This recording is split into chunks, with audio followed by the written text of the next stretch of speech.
Good morning, everyone. Welcome to the CKC channel. I'm your host, FIDE Master Calvin Klaassen.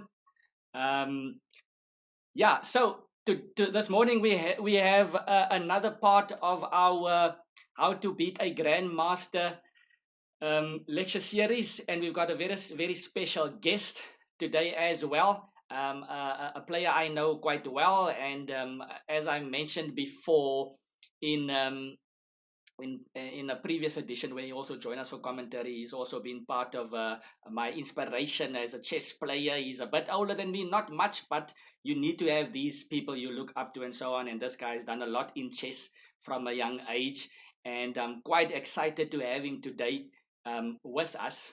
So I don't think he needs a big introduction. Most of us know him quite well already, and he's an international master. um, he has participated in many Olympiads, and I've been lucky enough to join him in I think one. And we've also won the SA Closed together in 2017.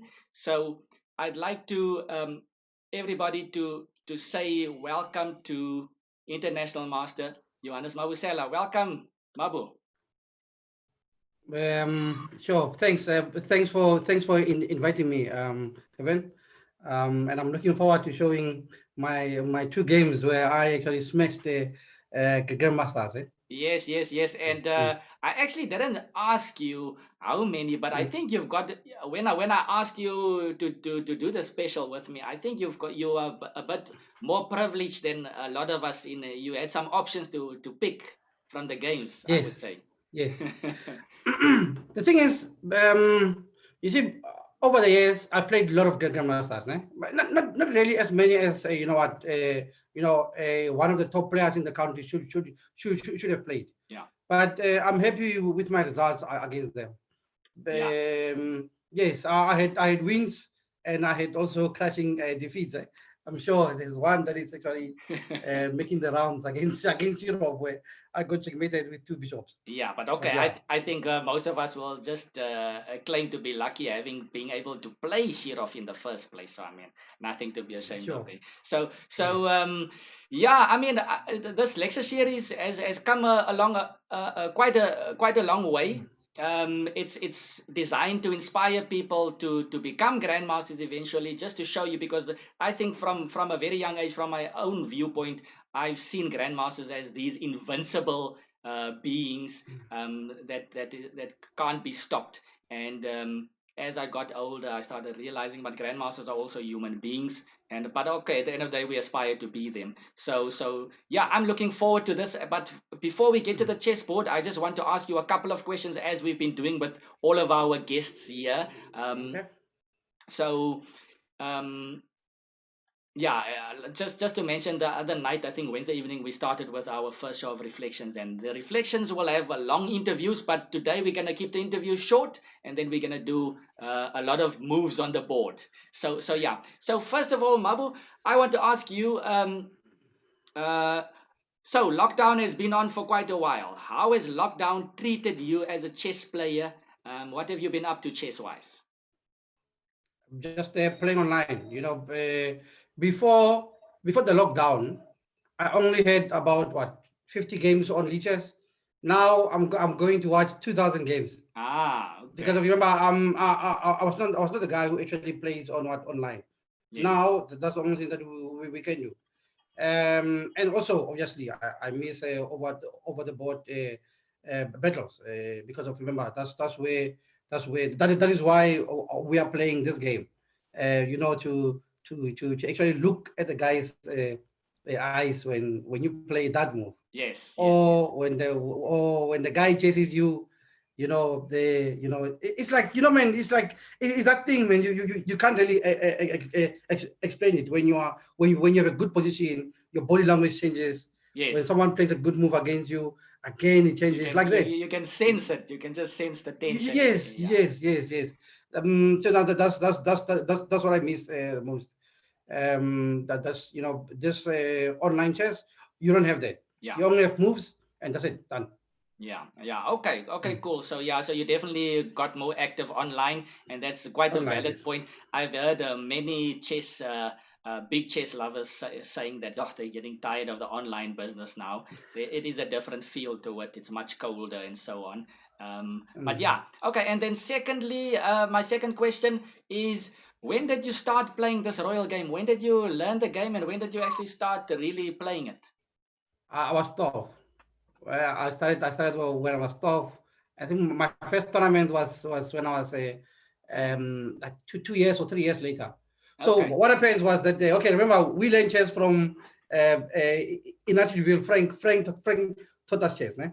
all right, Frank Masiba, ne? all right. And then you know what, he would actually take us to tournaments, but because of tournaments were normally in the can I call it the world school? So now it's Yeah, African schools, né? yeah. So now for us to get there, it was quite, we couldn't afford it. Hmm. So then like that is why whenever you before you actually went to a tournament, you have to make sure that you are good enough to come back with something there. Aha. Okay. So So there's. so yeah, and you know what is that a lot of players then they didn't have cars, man. So there will only be Aha. like one guy going to the tournament. Yeah. So if there's five guys who wants to go, and then he's the driver, so it means that the other guys need to sort it out amongst themselves who's not going to the tournament. Mm-hmm. And so that's how that's where I started around like or when I was 12. That's All many right. many years ago, man. All right. Yeah. Okay. So it sounds like you really needed to be passionate about your chess to stay in that environment, um, in order to to Yeah, pursue yeah. to pursue it. Yes, yes, yes, yes. And you know what we all played soccer. You see now Mm-hmm. that's something that we did. Yeah. We played soccer.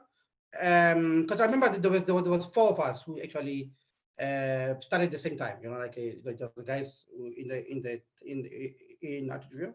Yeah. So we would play soccer afterwards. Just take out a chessboard and play. Nice. Just to Done. cool down. Just like that. Yeah. And then afterwards we would play. Let's say during the week, and then on Saturday we would walk to Frank's house where Frank actually would give us the tricks.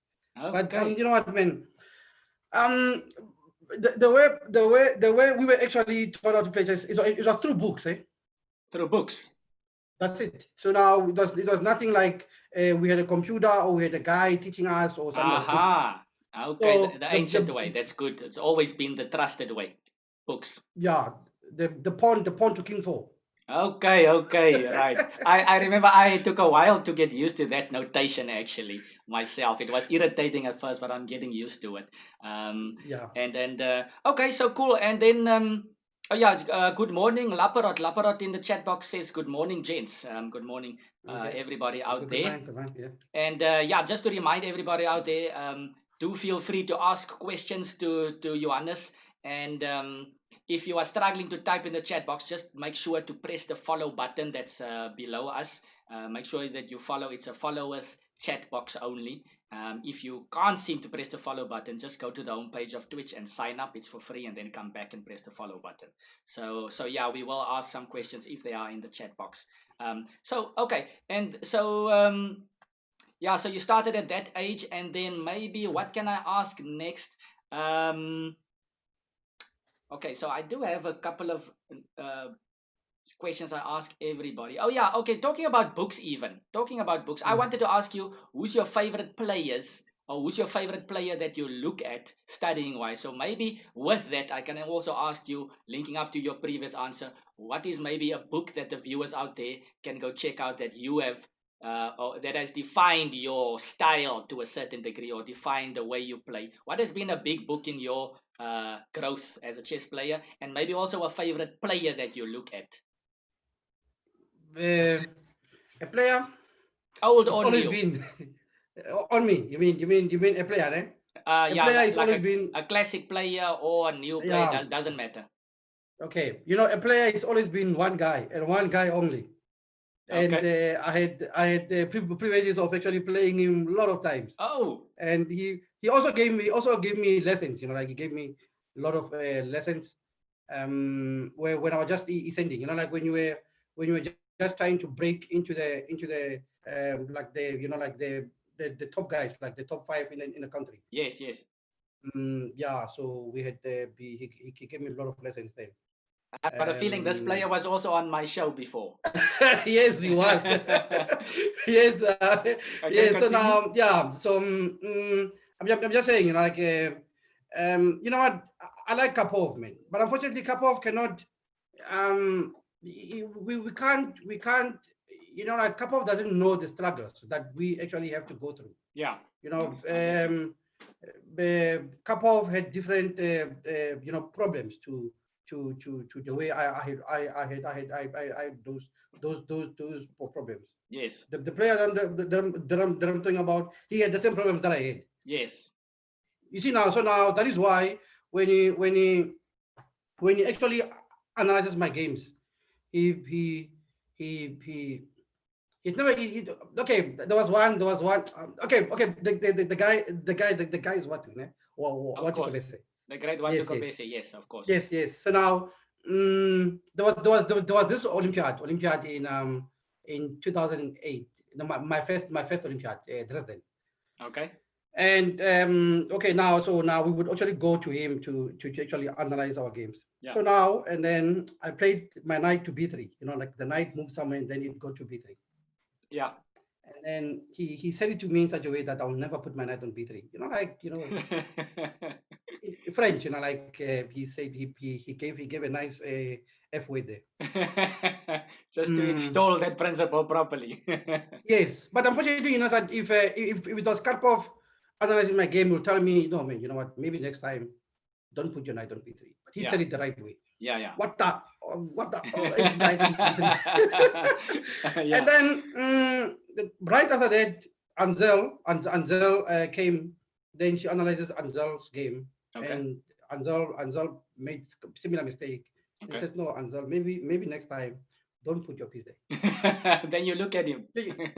Yeah, so you see now is that he actually said it the right way that I would actually understand it. Yeah. And actually he said it the right way that Anzel would actually Yes. get it. Yeah, that's also a sign of a good coach, knowing how to handle your student. Yeah, so now that then the books that actually, like that I've actually went through and then I actually enjoyed, and then like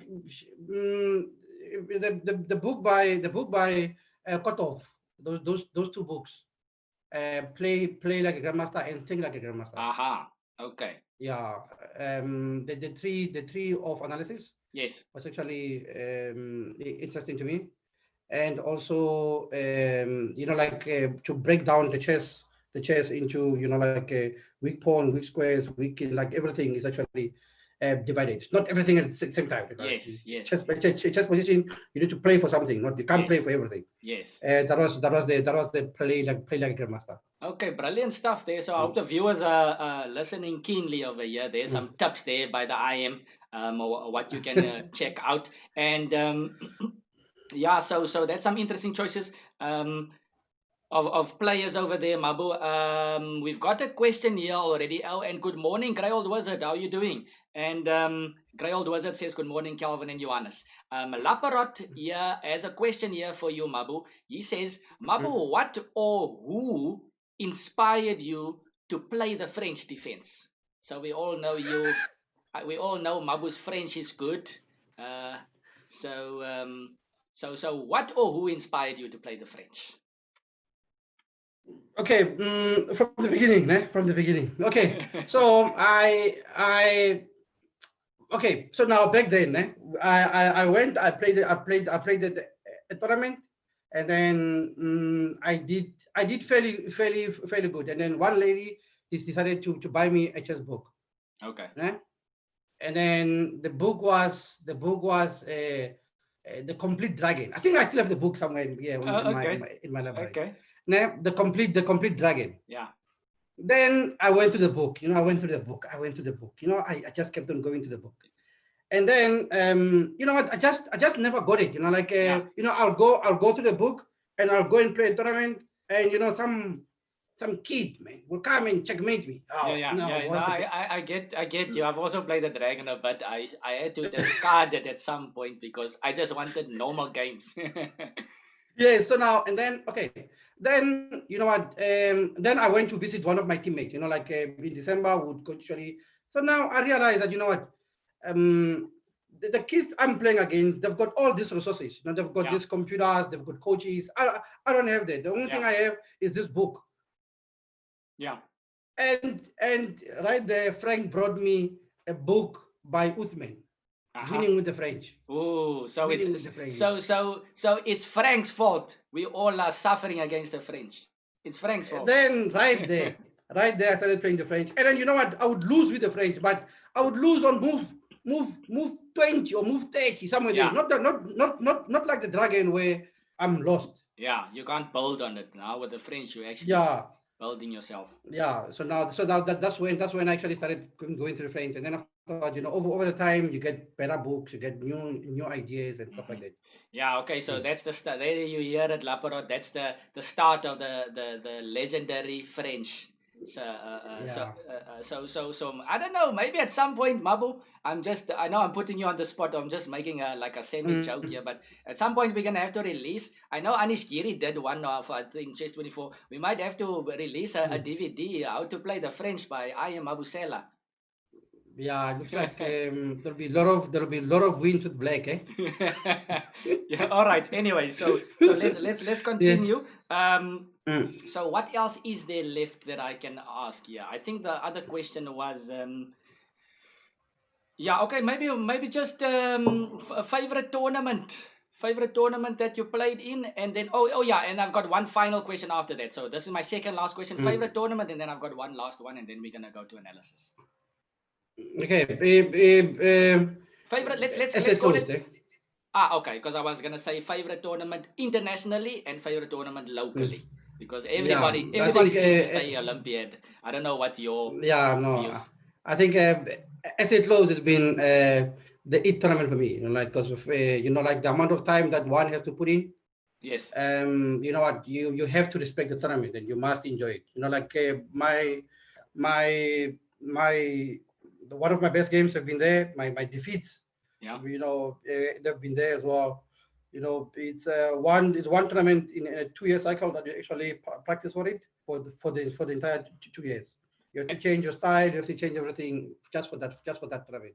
it's Mm, yeah, that's it. I think that's my main tournament. I think that's I that's fully agree with covers you. both. It covers both the international and the Oh, okay. local because Okay, of cool. because of the every tournament you play. Like all the tournaments you play in that 2 year cycle, you Yeah. play it, sharpening up your claws for that one tournament. Yes. Yeah.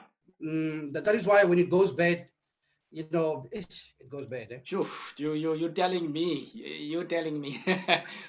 So yeah, no, I actually fully agree with you. If someone were to ask me as Mm, well, I would also say SA closed, and it just makes you mm. feel like a real. I mean, it's difficult to be a professional chess player in South Africa, but the SA Yeah, closed but makes you feel like a professional chess player because you yes, play for yes, 11 days and yes. you just put in everything for those 11 days, everything you focus on. You Mm, get up in the morning, you eat your breakfast, you think about your game, you go play your mm. game you study what you prepare in the afternoon, at night you go play your game. After the game you go check for the next day, and the cycle just continues for 11 days, so you really Yes, feel like yes, you are a professional chess player. So yeah, that is great, yeah. and I must admit, yeah, I've heard lots of things. I've played a couple of SA close, probably not as much as you. I think I played about five now or so, five, six, I don't know, My maybe first five. one was my first one was 2007. I think we were we're That the was first also guys my there. that was also my first Yeah, one, but I missed the next yes, one. and I think you played in the next one, yeah, so we yes. might be I on the played the next same one. because yeah. Maybe, yeah. But in any event, I've picked up a lot of tips from you as well. A couple of times, Mm, there's certain things that you've said in the past that have also yes, stuck with me. Like for instance, I think it was the one closed. I think Henry won that one. yeah. He still lost to Codri in round one, I think. Um, Mm, but I think it was that one. I can't remember which one. But you were saying I was talking to you during the tournament, and I have a different, Mm. especially when I was younger, I had a different mentality about Mm. scoring and so on. And you were just telling me, no, no, no, look here, you draw, win, draw, win, win, and that's the formula. And I couldn't get Yes. that so well that All you time. need, or all you need is 4 wins. Yeah, but I mean that's a beautiful Mm. formula. But you see, for youth, Mm. for young people, it's not so easy to grasp Mm. that. But I remember that was a nice thing that you Mm. kind of brought over to me. I kind of Mm. started realizing that as well. You can't win everything in such a strong event. And then the other thing that I also think was a nice advice you gave me the other time was I remember, I think I had a horrible essay closed. I mean, I don't know, I can't Mm. recall which one because I had a couple of horrible essay closed. Mm. But anyway, so you were just recommending to me. I don't know if it was in the elevator or somewhere. You were just recommending to me maybe I should just play. Let's just pick two openings and play them instead of playing everything. Just just Yes. select your openings and stick with them. So these are type of things that you might think is I mean is you forget about what Yeah. you even told me, but certain things, players just, it sticks to you, and that's definitely something that I remember from you. And of course, Mm. you having done stuff before me definitely makes me look up to you and so on. So yeah, that's a Okay. couple of Thanks to hear that. Eh? pointers there for the viewers out there as well. I see Mm. we've got a big comment here in the chat box by One Quit. Let's just see what One Quit Mm. says, and then I've got my final question here, and then we're gonna go on to the Okay. chessboard. So One Quit says, "Good morning, Calvin and viewers. I read in a book about the French that the variation with the knight in front of the c pawn, preventing c5, was called swearing in church by Nimzovich." Wow. Okay.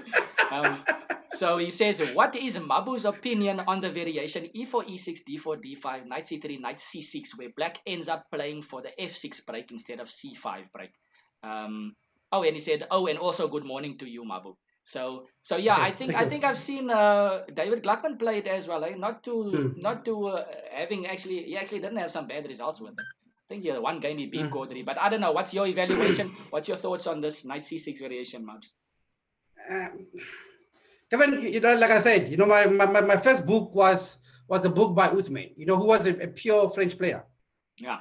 He would go c5 and he would also go f6. Like those guys. Yes. He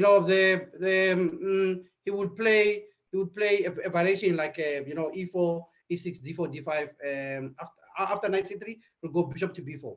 Like pure French player. So Like a die-hard you player. old school French. So you I think it's gonna be So now difficult for that's you. that is yeah. So now I've seen the line, but I'm unfortunately I can't say it's wrong or is the bad line or is a good line. But I will not try it. Uh-huh. That's what I can say. All right. Thanks, Mabs. Mm. Okay, so my final question to you is it's actually a two-part question. I'm Mm. sorry for Okay. everybody for holding everybody up here. I know people want to see these games, but it's about the online Olympiad. You've played in the online Olympiad. How was it? Yes, yes, yes, I did. What was your experience playing the online Olympiad? And of course, the trials going up to the online Olympiad, you actually won with Grandmaster Yes, Kenny I did. Solomon and everybody playing in it. So Mm. maybe your thoughts on the online trials. How was it? And then just how was the online Olympiad itself? Okay. I think the trials they were. I think that it was a well organized tournament. Like Okay. I think we had a problem like now with load shedding. Okay. And what the organizers did was that we could you could rearrange your times, but you had to finish up your game before Sunday. I think my last game I played against Kenny Willenberg, ne? Okay. Yes, that guy Kenny Willenberg. Eh? Oh yes. Um, Yeah. He's one of your long term yes, folks man, on the we board. had yes. So I think our game was like 6 o'clock, like 6 p.m. at night. Okay. But everyone else finished around 4. Oh, okay. So like Kenny had to wait for me, or I had to wait for him. Yeah. But that was actually nice from the organizers. Okay. And the games were played in good spirit. That was nice. Did you Like sorry, yeah. Mabs, did you expect to win this online? It seems like you're strong online. or did you have a certain strategy, or did it just come as you play it and come as it goes, and then hey, you won it, or what did Yeah, you? you know, like even not online as far as the repeat is concerned. I had my some of my best results in repeat. You know, like Ah, okay. So that's part of your strength um, as well. I don't know. It just happens when I play repeat. I play good. Mm-hmm. You know, like we had the last African individuals. I Yeah. came fourth. I came fourth. Ooh. I drew hardly. I drew hardly Okay. the last game. Yeah. Okay. So you quite So strong in the rapid. no, I'm not saying that. I'm just saying that it just happens that you know what, when I play repeat, things just It happens. It it just happens. happens. Yeah, Uh-huh. And yeah. then And then the Olympiad, I played 4 games yeah. because Friday I couldn't play. Né? Okay. So I played 4 games. I got 1 out of 4. I think which I think They were is all actually not a bad result considering the rest of the yeah. team. I think it was Yeah, no, not no, a no, no, bad no, result. no, no. Because of the way the guys we played, they were all grandmasters. You know, like Yeah. we played 26, 26, 26, and then one guy. Okay, shit off. Don't mention that guy's name. Now is that the games were the first round the guy was just strong. You know, like when you play when you're boxing a you know a Mayweather, Yeah. you just end up losing. You don't know how you lost. Uh-huh. Mm-hmm. You didn't make any mistakes. You didn't make anything, and then Because at he's the, just wearing you at the end of down. the day, yeah. So Mm. that so, and then I played against Onechuk. Oh, Onechuk didn't you now, draw that one? yes, with the French, with the French know Yeah, how, yeah. with the I was French quite know how. impressed with that game. Yeah. So and then but I was clearly winning. But Onechuk, you know what? During the game, I'm thinking it's Onechuk from like the Onechuk that we played against. He's a American. He's an American from Ukraine. Yes, but he was playing So for I thought Ukraine maybe there, eh? Or something. I thought he was the guy that guy. And then he went back to his home to his home country. Ah, was And it? now, because I remember that guy. He played against Henry Yeah, in one of the Olympiads, eh? yeah. And he was moving with 2 hands. Holy. Okay. Yes. So now he would you know when the move is it's like those you know those killing moves, he would push it with this finger, like this, Sure. and then afterwards Okay. he will tap the clock. Yeah. So I thought it was him. So I was a bit like Yeah, intimidated by him, yeah. but later on I found out it was not him. But I was winning, so I just took it draw. And Okay. then the next guy was Stashnik. Oh, another big name. Another Yeah, big but you name. see now I'm playing Stashnik. I go through his book to prepare for him. Yeah.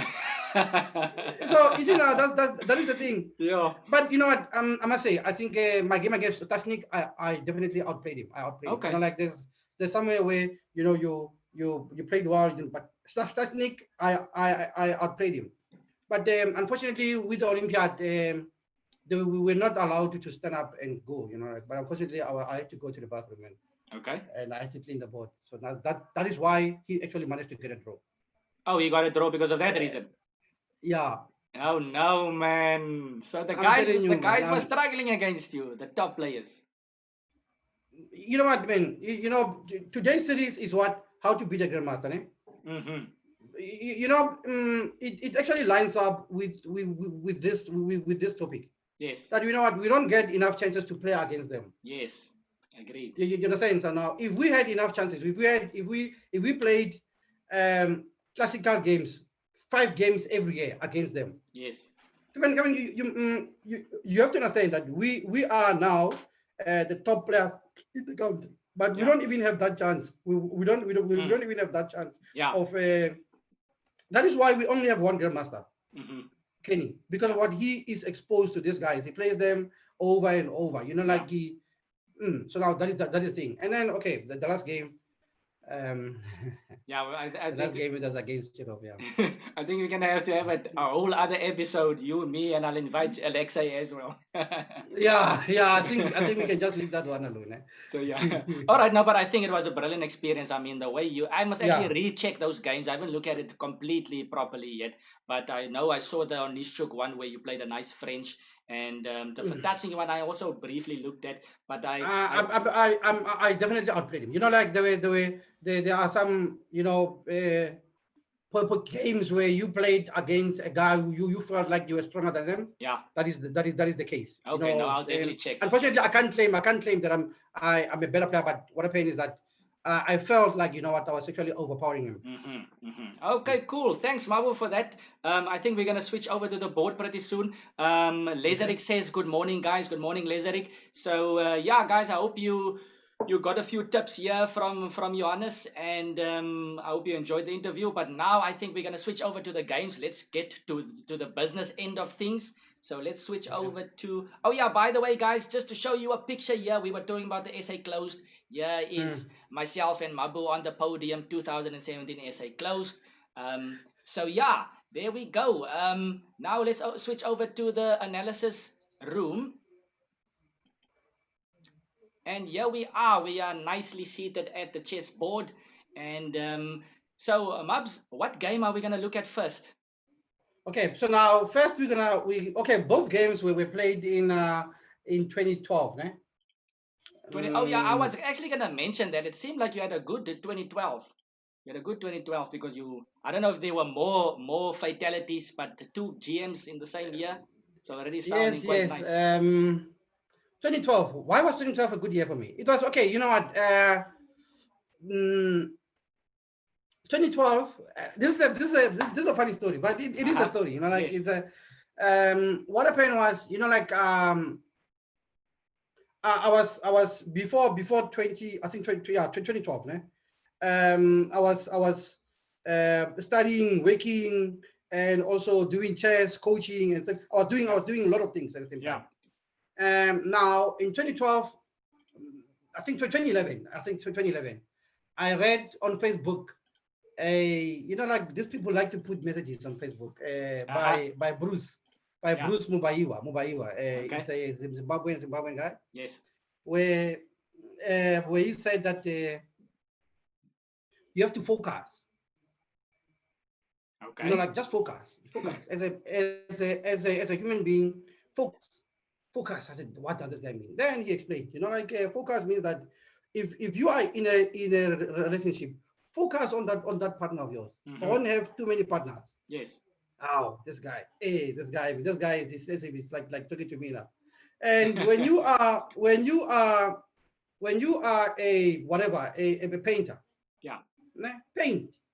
Don't paint, and the next thing you want to go and, you know, fix cars and stuff like that. No, okay.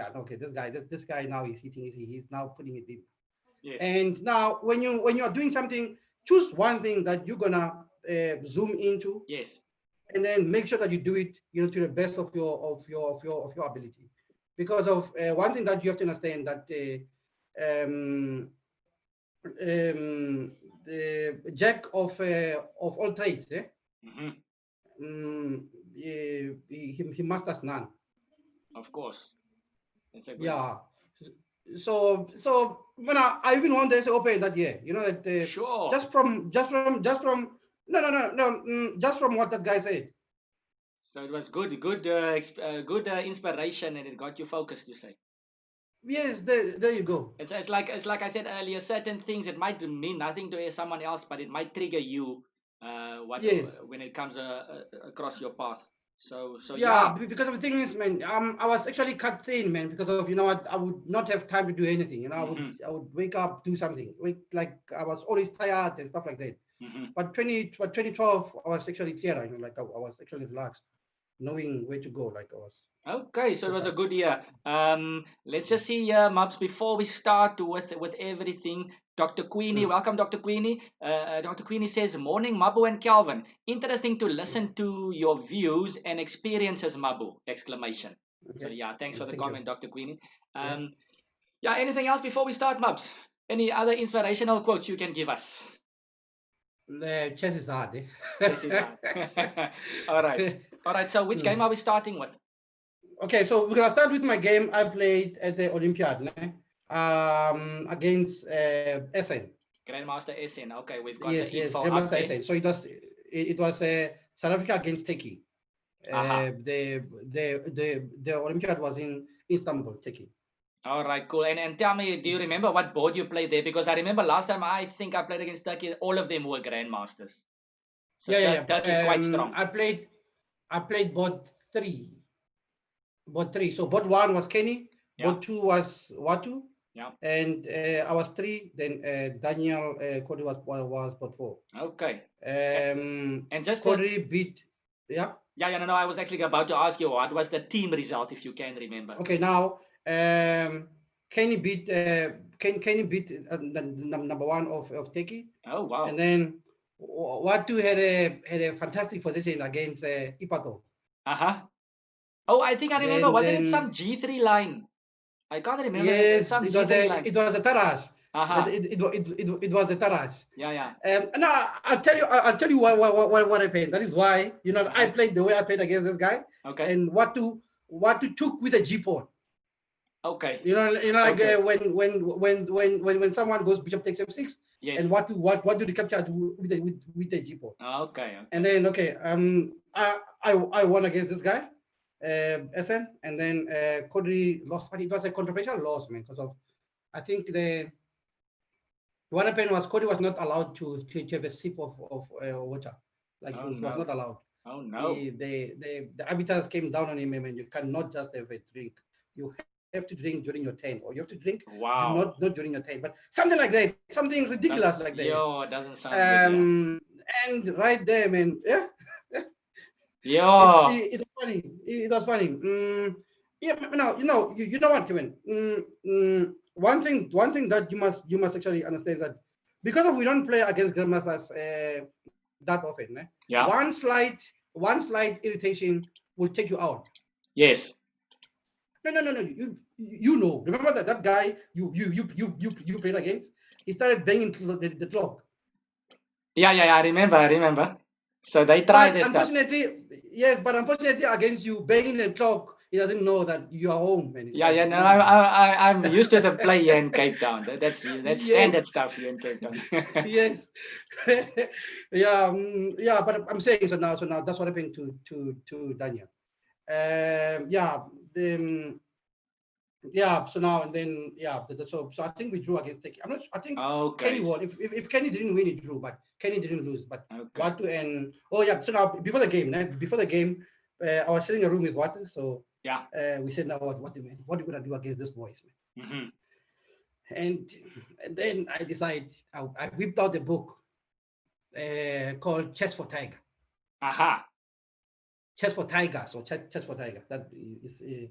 So now they said that how a tiger can actually take out a buffalo. What you do is you have to close one eye and you must throw punches like there's no tomorrow. Okay. So basically is that you must not be in a situation where you are defending, like you are blocking. You have to be the guy who's actually going forward. Yes, I get you. So I get you. So so it was something that we actually went through before the game, and then we said, nah, man, I think this is how we're gonna play. And I you know what, Mabu, I think that's a very important thing that you're mentioning here, because I think this game of chess, it's all happening in the mind, and your mindset that you select. You can sometimes select your mindset. The mindset that you select before a game is so important. Sometimes we do it we do it subconsciously without knowing. I'm playing this grandmaster. Oh no, just subconsciously I'm thinking, oh no, I have to lose, or doesn't matter what I do, this guy's gonna beat me, and that actually affects your play. So the mindset that you and Watu spoke about actually puts you in the right frame of mind to find the correct, even when it comes to moves, if you're thinking positively, aggressively, you're gonna look for good, strong attacking moves. But if you're thinking passively, then you're not going to find the best attacking move always. So I think that's a brilliant point that you're mentioning there. Just selecting your mindset, it's very important. The psychology in chess games is very important. So viewers out there, get your mindset ready against the GMs. Mabu says you must keep one eye closed and go swinging. That's it. All right. Okay, so let's see. Continue. Okay, so now this is the game. Okay, the game. Here we go. So Olympiad 2012 Istanbul, Mabusela versus Grandmaster SM. Yes, yes. Okay, So so okay, now okay, the game starts. So now d4, ne? D4. Why do I? The reason why I started playing d4 ne, is because of is to fight, is to play against people like people who are equal to me, yeah. or who are a little bit better, who are a little bit better than me. Because I always played e4, but I always played side lines. Okay, So okay. now, and then side lines, they can only work against people you beat. Yes, yes, yes. Because it seems like the stronger players at the elite level, at the highest level, these strong players, they don't tolerate sidelines. They equalize Yeah, easily. they don't. They don't lose Yeah, quickly to them. Makes sense. and yes, now and you lose. You know, like you lose with white on move 10. You feel like your position is going down. Is going down. Yeah. You don't want that. At least now, if you play a main line, you'll be in a game longer. Yes. So now that's what now that was the thing. Okay, So that that actually is why explains. I started playing the ball. That was my that you actually answered one of my thoughts now as well, because I was wondering, Mm. because I know you were E4 player, and then suddenly when it came Yeah, to Olympiad you switched up to D4, and I was like, whoa, okay. yeah, And you actually did the switch up quite nicely. But okay, let's go yes. D4. So then the guy played 96. Okay. So okay, then here. Then he played G6. So there, then here. Okay, so now he's going into the Grand Fork now. Uh-huh. And then, so there. So this is still fine. This is still a main line. So now there. Uh, so this, then bishop here, queen here. Okay, so Now he queen takes. queen queen B3 Mubs. It seems like one of your preferred lines. I've seen you play it once. I think I saw you play it. Now this is now just from my own memory. I think Mm. I'm recalling now a game from, is it Inter Union in Cape Town? I don't know if it's 2012, Against Donny, against against Donovan. Donny. Yeah, I remember. I don't know how the Yeah, game eventually. I just know that you won that game quite nicely. I yeah, think you long castled and so on. So it seems like Queen B3 is yes. one of your preferred lines. Yes, you why because the position becomes rich. You know, like it's not gonna be an opening then end game. Mm-hmm. So Mm-hmm. now it's gonna be an opening, middle game, and end game. Okay. So and you know what, Kevin? One thing that you must understand is that as I already mentioned, we are part of the top players in the country. So you also don't want to choose a repertoire where the position can just die from nowhere. Because of Yeah. we are like in the country, we are expected to win, you know what, 80% of the games that we play. Yeah. You know what? You know what? That's very interesting. Someone asked. I think I don't know if you saw. Mm, I don't know if you're watching that, or you watch those online.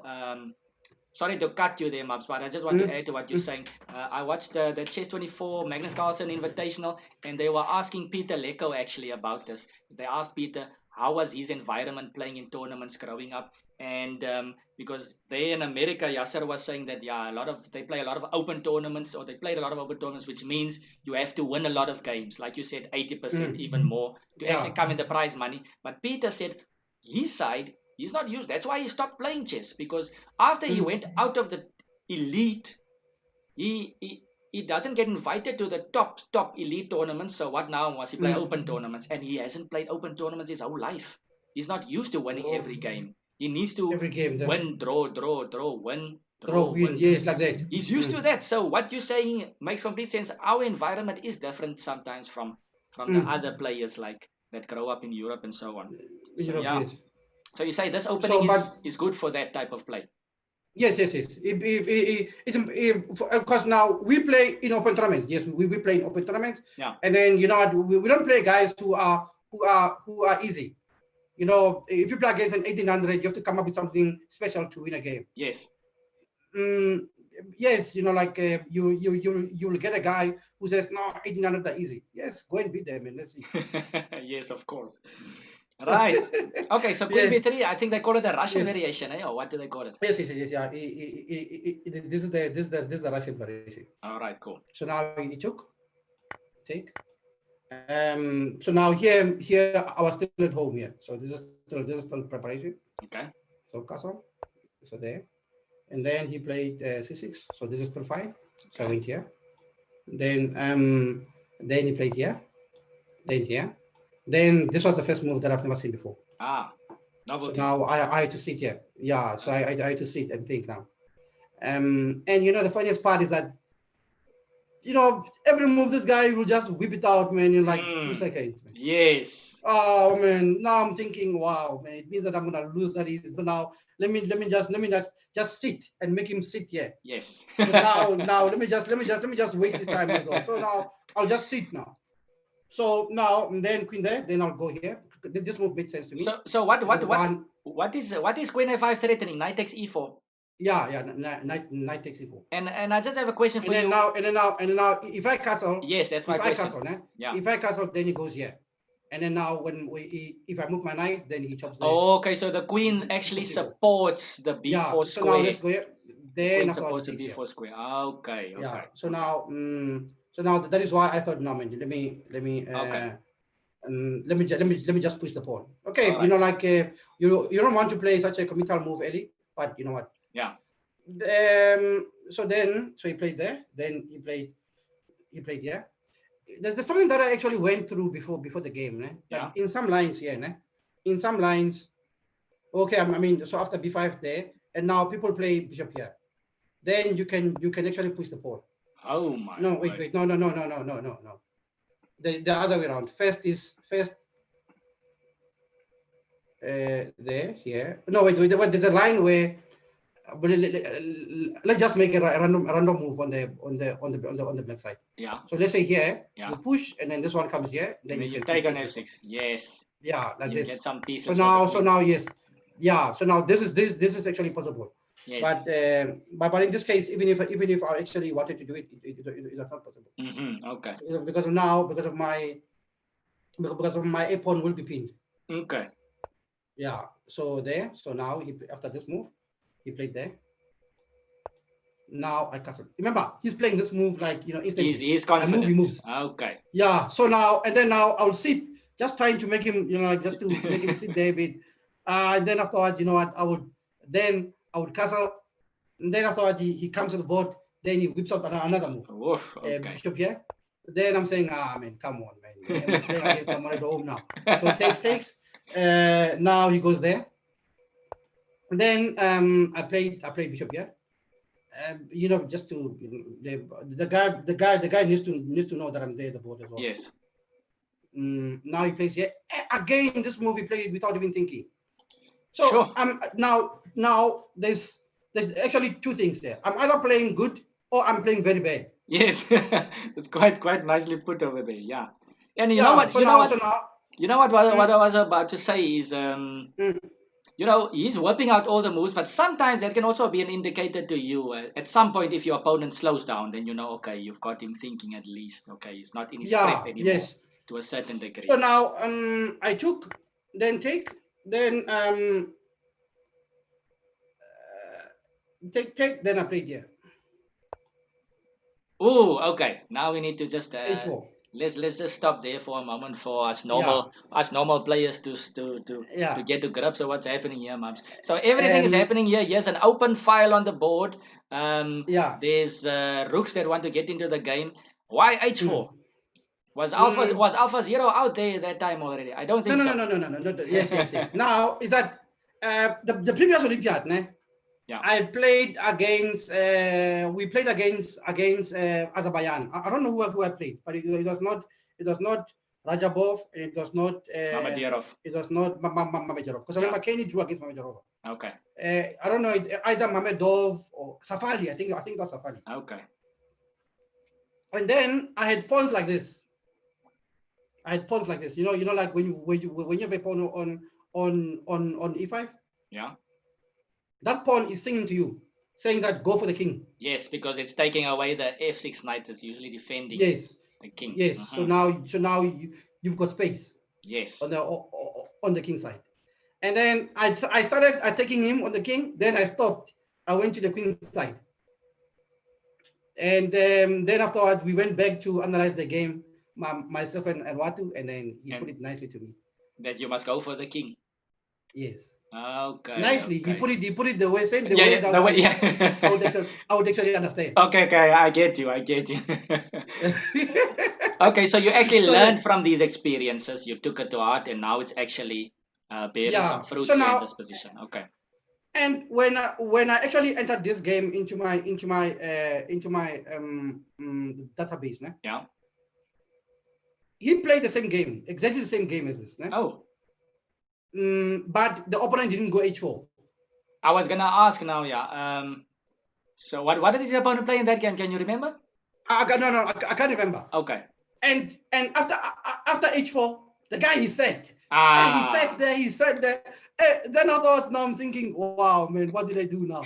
Maybe this guy now he's now. And then I left, and then I came back. The guy was still sitting. Nice, nice, nice, nice. I said, okay. I think now I'm actually Now we play.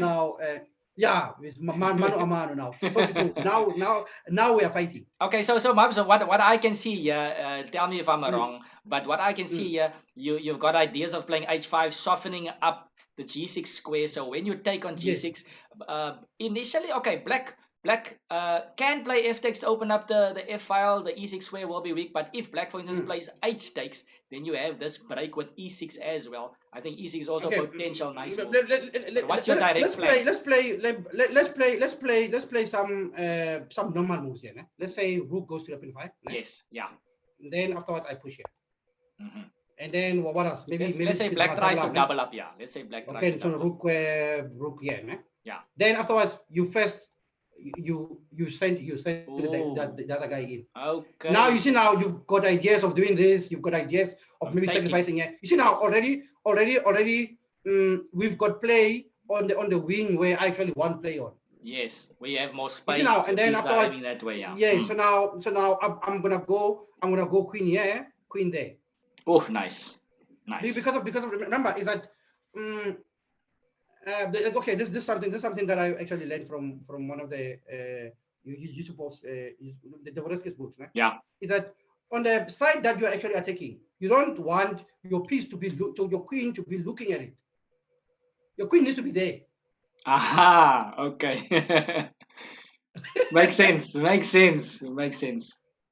So the queen doesn't want to be looking at the fight. It wants to be in the fight. Aha. So you see now. So now that's the thing. So you need to find a way to get the queen close. To get yes. Okay, cool. So now okay. After this, after a long think from my Grandmaster opponent. So I think it's no, yeah. This, after h4. So he played what? Yeah, after h4, he played f6. Okay, so obviously he was a bit how shall I say, worried about this play that you're creating. So f6 trying to tackle the situation, stopping knight g5 first of all. Yeah. I stand corrected, but okay now. Wait. So now I played h5 here. Yeah, I think h5 was right. Then he chopped it. Yeah, because he can't take on e5 yet. You're threatening to break through on g6. You break, yeah. So I think this move gives white the winning position. Okay, because his because his pieces are now cut into two. Okay. You see now, so now the pieces on this side, they cannot come in and help the other side. And from here, let's say now he moves here. Knight b6. Then I'm gonna go knight here, knight there. Beautiful. All the light squares are weak. That the one pawn move up there on the side just created so much weaknesses. Yeah. No. And then remember, I just sit on him. Like it's not a winning position, but unfortunately, like you need to be I don't know. You need to be maybe couple to actually understand exactly what this is. Because now, unfortunately, like to cut the pieces into two, and now you sit there. Now the guy will have to attack on this side, then you attack on that side. And you can play a rook. You can play a rook. One must die, yeah. Rook e1 late on and stuff like that as well. Yes, like that. Yeah. Okay. Yeah. Yes, like that. Yeah, that would have been quite nice. Yes. Okay. So what happened in the game? Yeah. Now in the game, the guy took and man, this movement took me by surprise, man. So he took. Then I went rook here. Now, okay, I thought the guy's king is weak, and Okay. then it cannot be.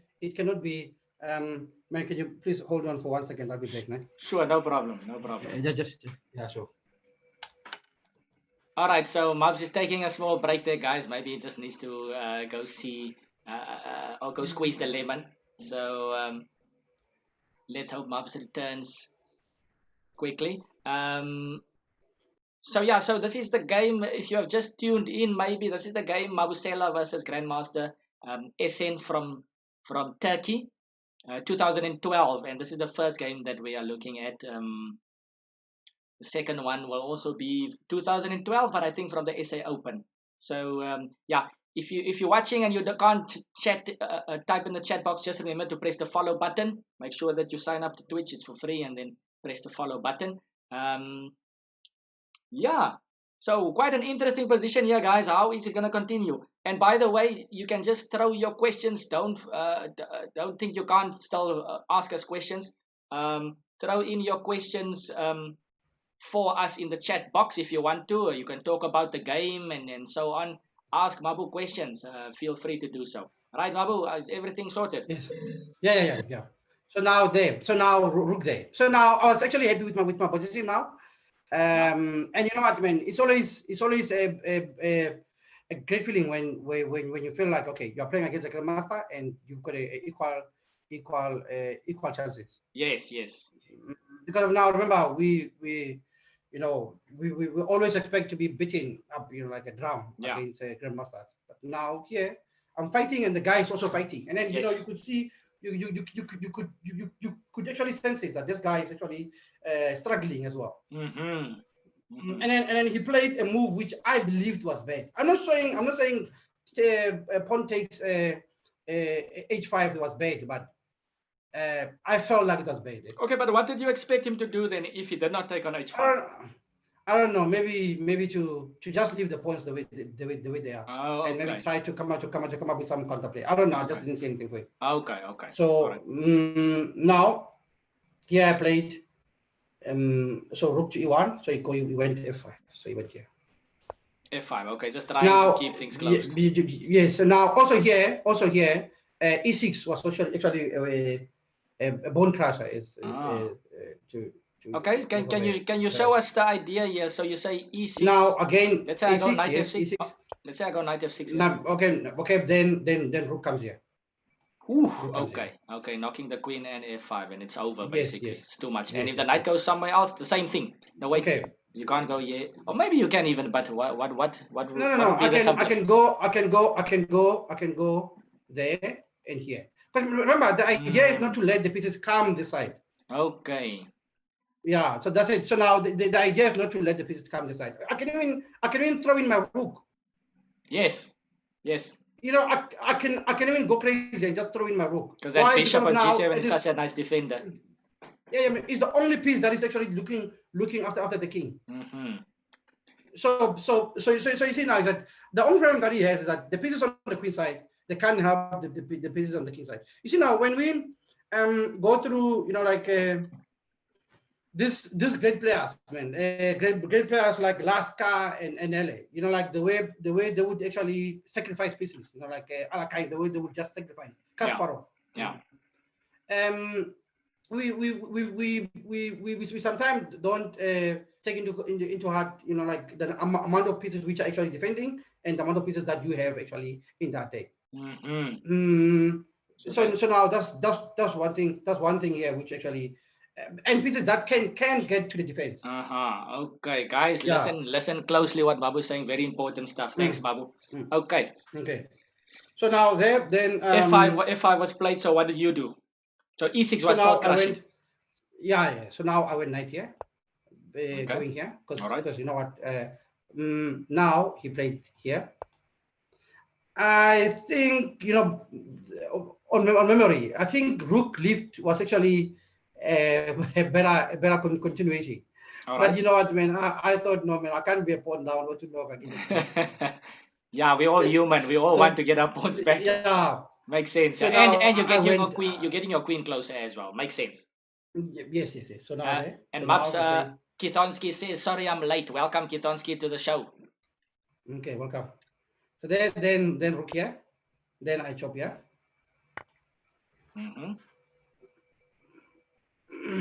So this, and then so now here I had dreams. Now I had dreams of going knight to f3, then knight going back to knight here, knight there, and I don't know, something bad is gonna happen there. Okay. Yeah. So maneuvering, yeah. Yes, yes. So now queen there. Then the guy went here. Hey, I'm telling you, this guy is defending everything. Whew. Yeah, no, you So know, these GMs are tough. They don't crack even under immense pressure. yeah. So now I sat there now thinking, okay, now, why am I winning? Because now that's the most important question that I you know, before the game I said to myself, I'm going to ask myself that question all the time. Why do you think White is winning? Okay, so what I can see, yeah, okay. Like you said, let's see. If I go for the mate, like if I go on the, let's say a stupid kingside attack. Yeah. Can I get in? It doesn't seem like it's gonna be easy with the rook on f7, because you can always play the bishop somewhere and then defend h7, even with a rook on g7, whatever. It's not gonna be easy to mate, but I do see some weaknesses. Yes, and the knight as well. The weaknesses, the e6 pawn seems very weak to me. The light squares in general. Man, those things, man, I'm telling you, I couldn't believe that. I said, really, this is my position. Yes. And those pawns are like that. Yes. I'm going for him, man. I'm going for him. So now, okay, now. So then, what I'm sensing from you, Mabs, is that you need to look at more than one front here. You looked at mate, but you need to slightly adjust as well sometimes. Now you eyeing some weak squares, some weak pawns, perhaps. So you need to combine your strategies here. The reason why Karpov was a world champion for 10 years, and then he played in open tournaments. I think he was the only world champion in the modern chess, to play in open tournaments. Yeah, he had a brilliant record for so many tournaments won, eh? Yeah, because of he could move from one weakness to the other. So you see here now that he will trade. You know, one thing that made him the best player is that he would trade. He would trade one weakness to the other. And us here in our open tournaments, you see mate, you want to finish the game, you just go for mate, and you see nothing else. That's it. So now, okay, now so now the guy played what? So I played. So I looked at the pawn. So now I went here. So I think that's nice flexibility from your side, flexibility of mind. Okay. Yes. So now I went for this pawn. Okay. Then he went here. Hey man, then I said here. Okay. I said here, man. I said, nah, man. You know what, man? If I defend the bishop, he's gonna pin it on the other side. Bishop h6 is coming. Yes. Bishop h6. So yeah, and then also if I do nothing, he's gonna take the a pawn and exchange everything, and look at his a4. And a2 is also hanging with a7. Yeah, then the guy's gonna run down the board, and then you don't want to you don't want to be the buffalo here. Yes. So now I said, nah, it's fine. You know what? I think from my friend here, I will give him that bishop. Whoa. Okay, so how do you? I'll give him that bishop. I'll take it. Wow. Okay. So you're donating the bishop on d2. Yeah, I'm giving what is the bishop between friends? Okay. So so this seems a bit like what Maurice Ashley, he's got a series, Grandmaster Maurice Ashley, he's got this one idea of chess he calls Aikido chess. Have you heard of that? Have you heard of that concept he was talking about? Apparently some Aikido, that's a type of fighting where you use your opponent's energy and allow him to do what he wants to do. So you're saying, you want to take the bishop, go ahead with your plan. Yes. I'm going to continue with the bishop. Wow, okay, nice. So have the bishop. And how did you feel about this, by the way, Mabu, during the game? I was confident with the sacrifice, because you see, a lot like sacrifices. Like, okay, this one I made it out of like a desperate situation. Yeah. Because of if I don't do it, I lose. Yeah. Because sometimes you get your knight being attacked, and then you actually take it back, and then you had that funny feeling that the Sixth Sense we said that why don't you just sacrifice the bishop for the pawn on f7? But now you decided you decided to take it back instead of you could have played a more aggressive move, but you chose to go and play a more forgiveness. Yeah. So that's what I thought about this move. That what, I'm gonna get 3 points. That's the worst case scenario. Okay. Plus pressure. That doesn't sound bad at all. Yeah. And by the way, the chess boy, welcome to the show. The chess boy said he also recommended give him the bishop queen takes c4. I don't know if the chess boy saw the game already, Mabs, or not, but he definitely recommended you give up the bishop over there. Our viewers are tuned in. Okay, so So there. very Now, interesting stuff. Very interesting stuff. Mabu's offering a bishop to the GM. Yes. So now here he takes here. Now I take that. Okay. There's a threat already. Okay. There's a threat already. So now the threat is let's say this guy plays a bad move. I'm gonna give a check, and then whatever he defends with, I'm gonna push my pawn. Ooh. Let's say he defends with this, then I'm gonna push my pawn. E6 and E7 coming up as well. Yeah, coming up. Oof. Yeah. Okay, and then you get your piece back with the tremendous position. Yes. Beautiful. So now there. Remember the book that we went through before the game? Yeah. Yes. So now that is why I decided now, man, I'm gonna give this guy. You swinging, yeah. Okay. I'm swinging, yes. So now there, then okay, now sorry, so this is the position. No, okay, wait, I took this. Then it goes knight to f8. All right. So now I took this one. Okay, so pawn number 3 you've collected already, and these other pawns are still weak as well, and you've got these connected guys here also look nice. Yeah. So now then he plays here. I'll show you where I stopped my calculation before I gave him the piece. Okay. So then here, queen here. Nice. Yes, then takes here. There. So this is where I stopped my calculation. Okay. So now before I gave him the piece, before here, you had to see all of this. I analyzed. Yes. So now and then I had to assess the position. If it's okay. To think, yeah. So now instead of a6, knight f8. Yeah. So now he went knight f8. Yeah. Then take. Then here, there, here. So now here. So I think this is where the first move stops. For first move. So now I don't know. I was just comfortable with it.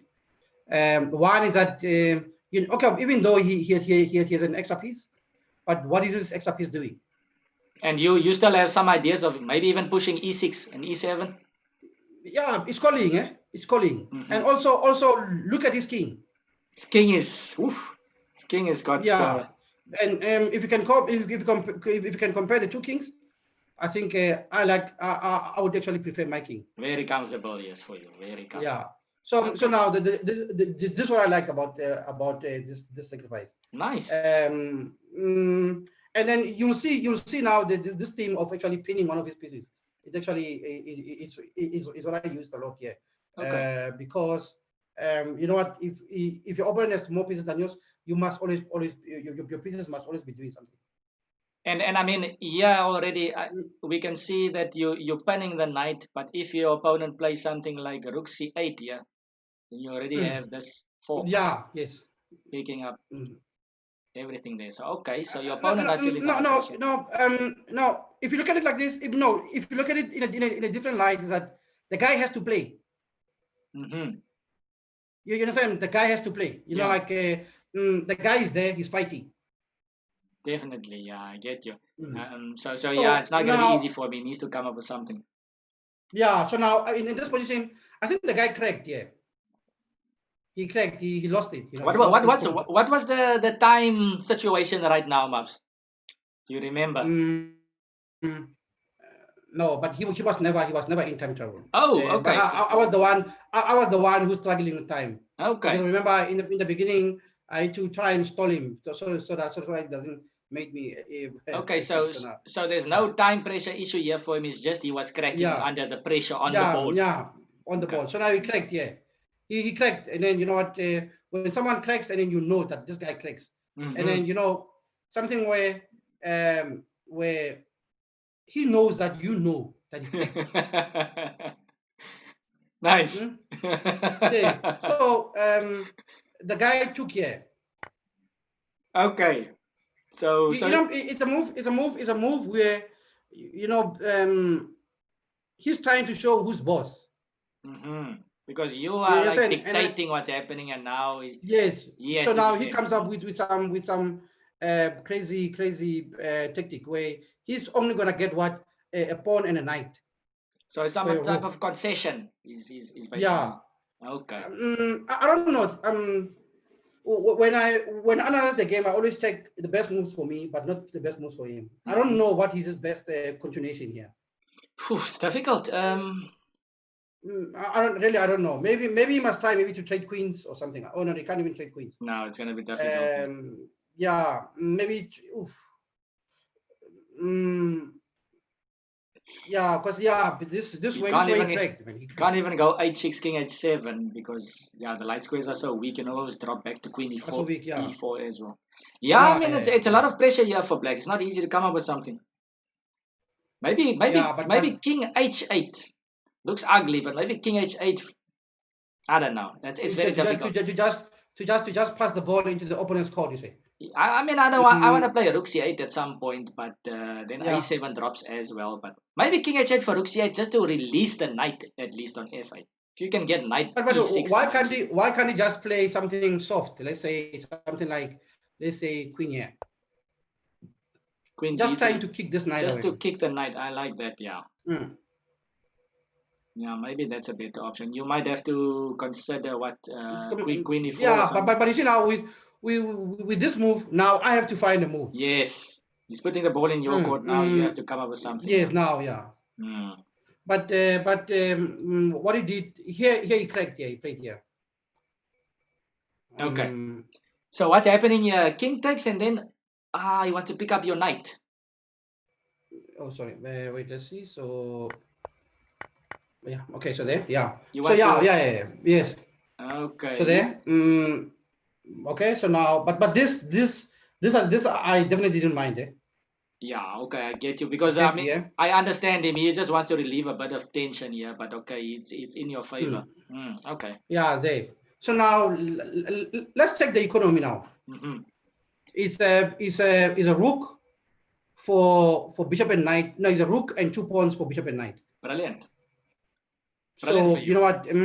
Yeah. So it is. I'm okay here. Yeah. Yeah, I know. Okay, so now there's a couple of games that Mikhail Tal displayed that the rook can be quite effective against the two pieces. Yes. Especially with side pass pawns, even one extra pawn. But yeah, with the two connected pass pawns, if they're not blocked properly, definitely think that you're doing great. Yeah. Yeah, and also is that these pieces they are not active.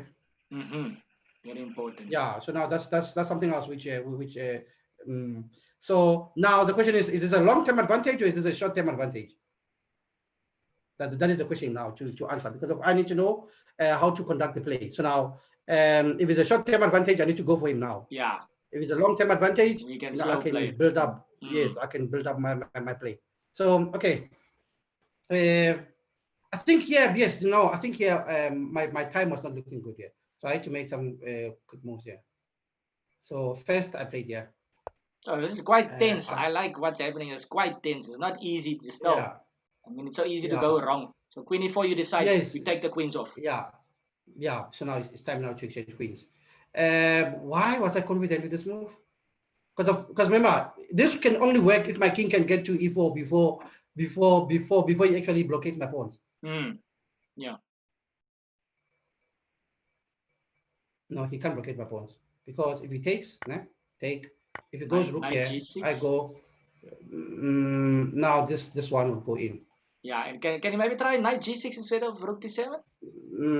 Now knight g6. So then I I can. Well, remember the theme of pinning one of his pieces, nah? Yeah. Oh no, I can just do it this way. Double up, yes, and now you're threatening d5. Yeah, so like And that. maybe king up now. Nah? King up, I give check, or maybe. But do I really have to try and promote now? Can I just go with my king up? Because remember, is that if my king can get to e4, then I'm winning. Yeah, that should still be good for you, because the problem is Yeah. I can't get in knight e7 so easily. Yeah. Yeah. I think it's gonna be difficult to blockade here. So okay, so Interesting now ending. there, yeah. So now then he played good day. Okay, so then I thought, okay, now it looks like I'm doing okay. Oh, that's exactly what I want to see. I mean, the guy is moving back like this. Okay. Back, yeah. So now, okay, so. Do we push or do we build up? Rook d1. Yeah, you know that's something that I actually had to find out. Like now, I had to sit and say, what do I do now? Yes. Do I have a long-term advantage or short-term advantage? But because of I didn't have time. I remember I didn't have time. My time.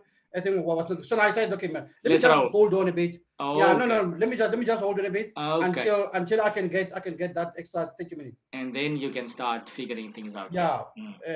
Then I went queen 2, queen e4. Then there. So now. Yeah. Okay. You know okay. This is my only play. Most natural. Yeah. I like it. It's my only play. So now I'm gonna help those pawns in. So there. Then okay. Which piece of mine is doing nothing now? Which piece of yours is doing nothing? That's a difficult question. Is this rook, no? Okay, so you're putting him on f1 or what? Yes. Okay. Yeah, so now there. So rook went to f1. Then here.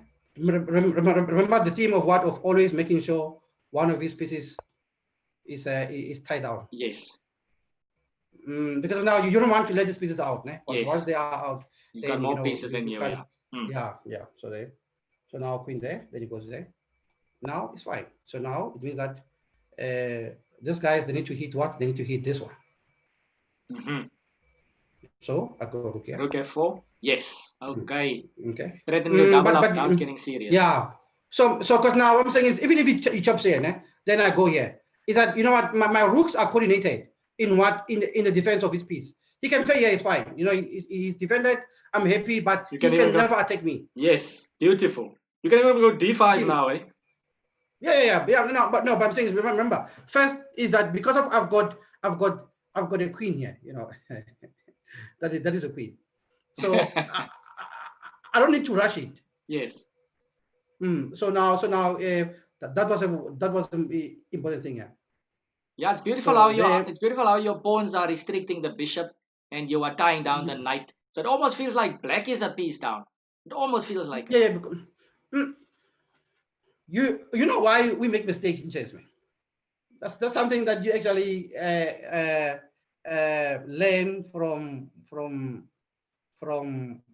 being a coach. You know, you will give a kid a Kasparov puzzle. You will get it in 2 minutes. But now when he goes to play in a tournament, he blunders a knight in 1. Yeah. Why? Because he doesn't know what to do. Yes. Now the reason why we blunder is because of what we don't know what to do. You get in the position where you don't know. Should you go to the left or should you go to the right? Should you not do anything or you must do something? Yeah. So here in this position, I've got something. You see, I'm gonna sit on that knight. Now, okay. So now after rook f4, the guy, okay, he didn't take a knight too. Yeah. He didn't take the bait. Okay, but he changed. His face now changed now. Now he actually offered the exchange now. He played it. I took it. Then I went rook f3 because of I didn't want these funny things happening. Oh, okay, yeah. Oh, and also, okay, now I was actually happy with my position. So then I played what? Rook f3. Then he goes, yeah. Then there. I like my rooks, man. You know, they're always pointing at him some nicely. So remember, I said,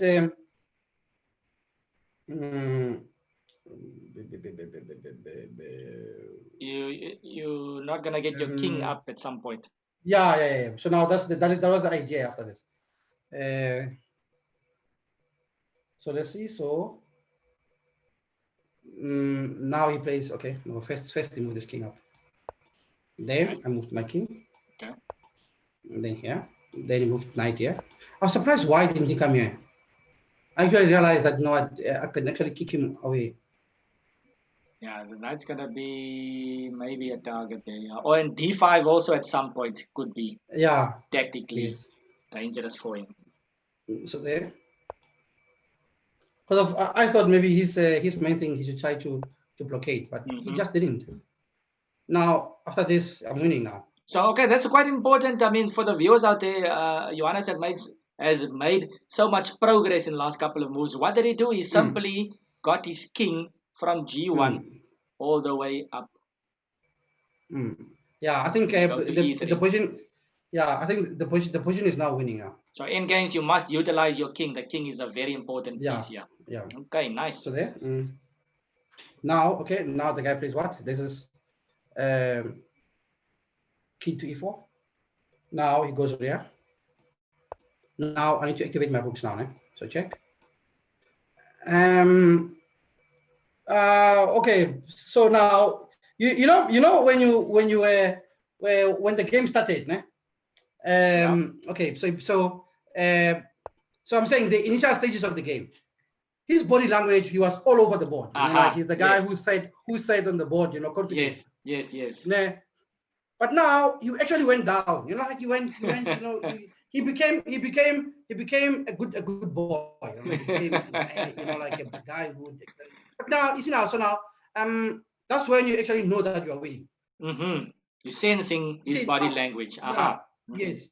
So now, okay, now I'm making plans to win the game. So now is that when you're playing against a stronger player, you always think, how can I survive? Now you're thinking, how can you go for the kill? Yeah. How can I win? So I'm thinking, you know what? I'm gonna attack this pawn. He's gonna defend it. I'm gonna take that one. He's gonna defend it, and then I'm gonna laugh at him. And tell me something, Mabs. This is not your first victory against a GM. You've beaten GMs before this. Yeah. So you already used. You're already accustomed to the taste. There's no need for you to. Yeah. So I knew I could play, and then outplay a Grandmaster. Okay. So now here is that so now he went. So now I'm saying that in let's say now in initial stages of the game, he would move his king up somewhere. Just to show that I cannot tell him what to do. But now he's showing that he actually understands that he's actually losing. Okay. So now he actually goes back now. So there he went king to 8. I think now I've already got my time now. So okay, I was lovely.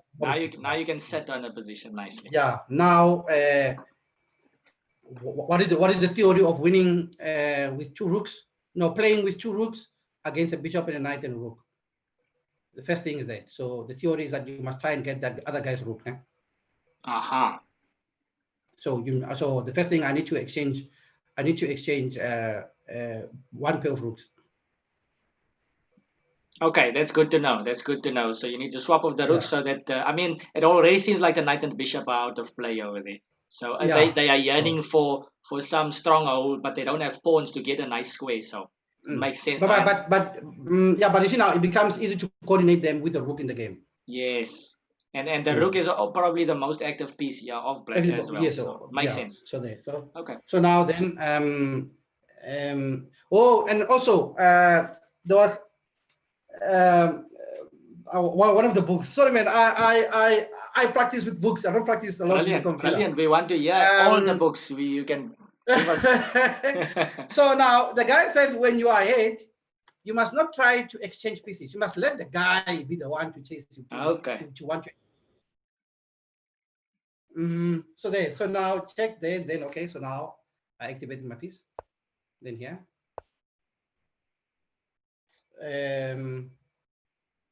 Steiner said that when you are winning, you don't defend.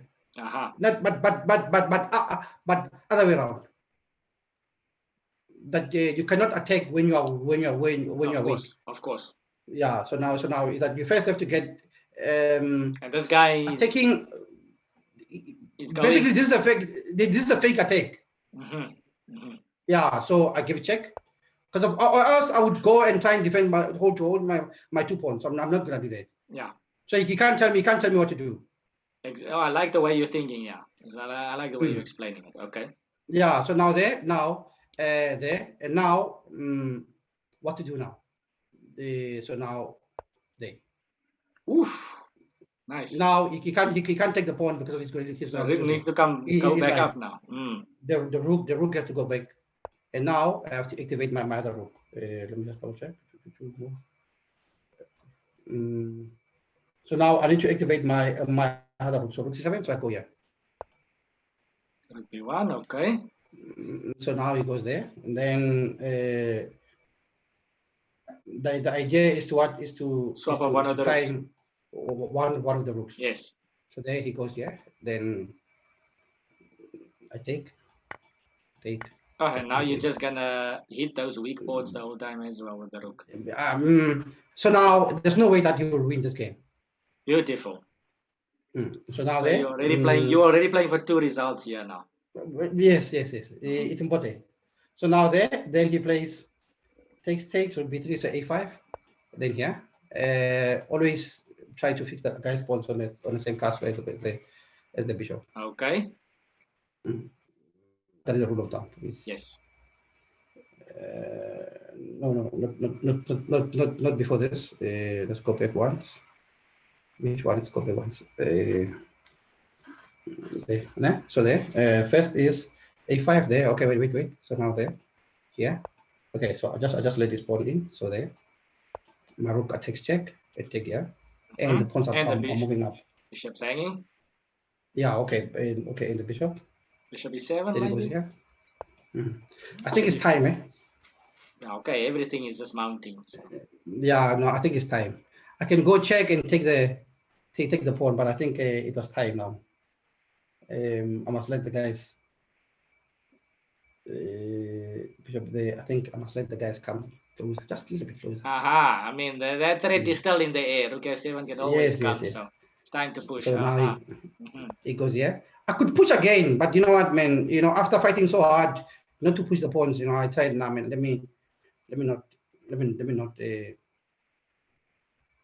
You know what? I can't give up those 2 pawns for just a piece. I'll wait for them so hard. They're your prize positions. Why would you now? Yeah, I mean, so I can't do that. So now rook d3. Rook d3. Then you went here. I think let's get close. Then here. Sure, they're running. Yes. So now, yeah. Beautiful. Yes. Now those person now it goes here.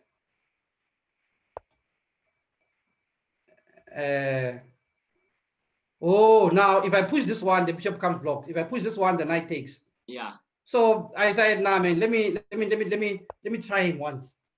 Then he goes here. Then I go here. Oh, you're squeezing this guy to death here. You're not giving him anything. So now there. So now he goes there.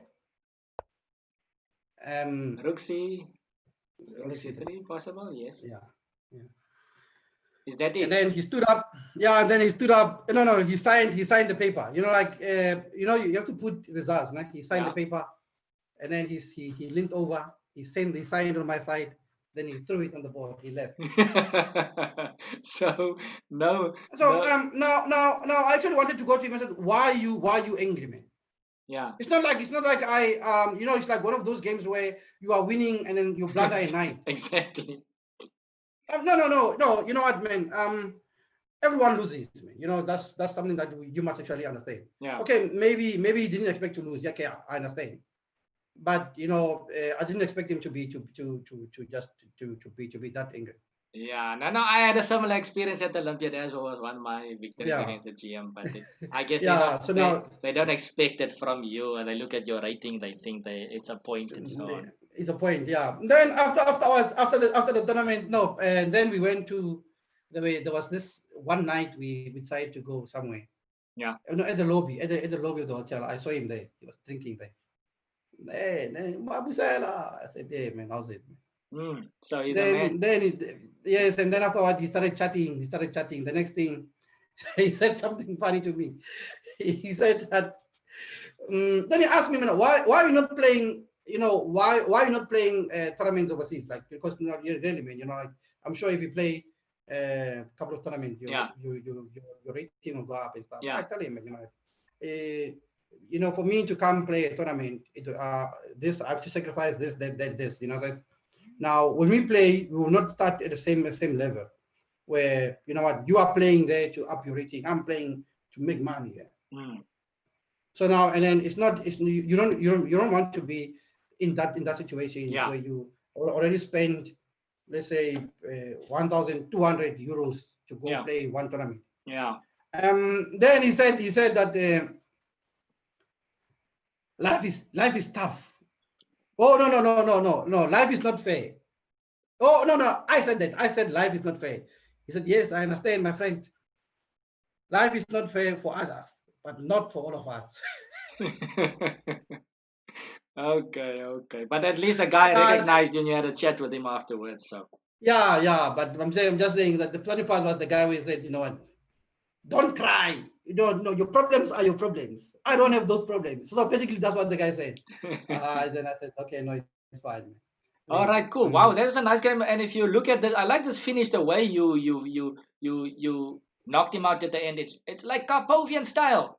You can see you're a student of Karpov. I like it very much. I must say the game, throughout the game, I think my favorite part where I think you handled yourself very nice was that transition from middle game to end game, that swapping off of queens, that decision making.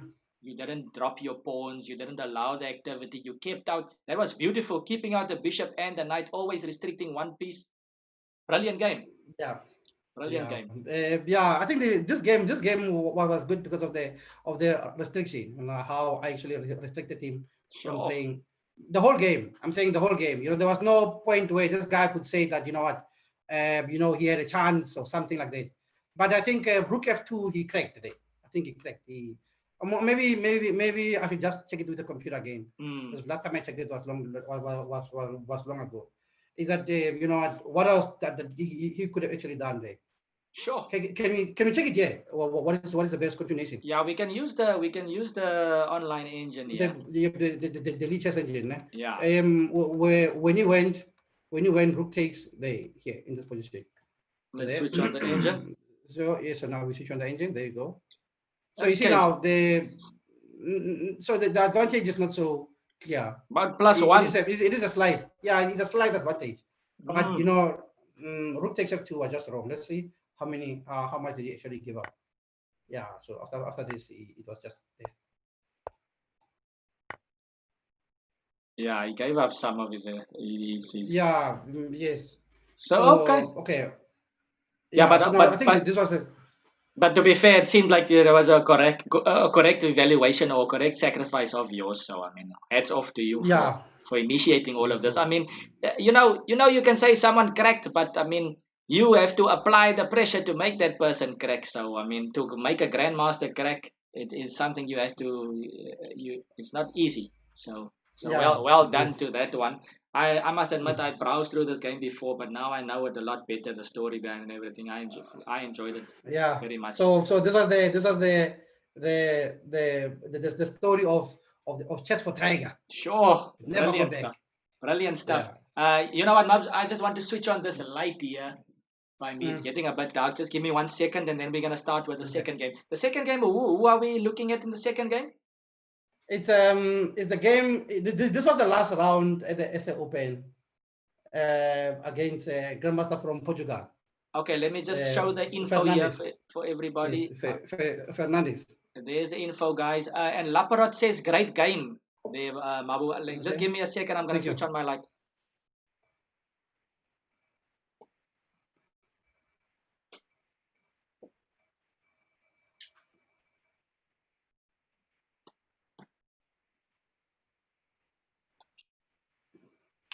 Okay, I'm back.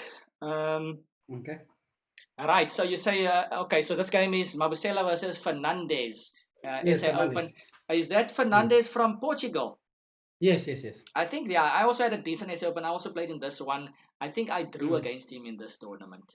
Okay. Quite a tough guy to crack, actually. So I'm interested to see how you did it. Yeah. So I any was story actually happy behind with this this game? game. Any story or No, both? we're playing for the first place of the SA Open. Is this last I think round? Adli was there. Yeah. Ooh, This was the last okay. one. Adli was there, and then during my preparation, nah, I didn't want a killer position. I just wanted a position where where you can get to, yeah, because you know what, man, you get to positions where the plans are set. You have to go to the king. The guy knows that you have to go to the king or to the queen.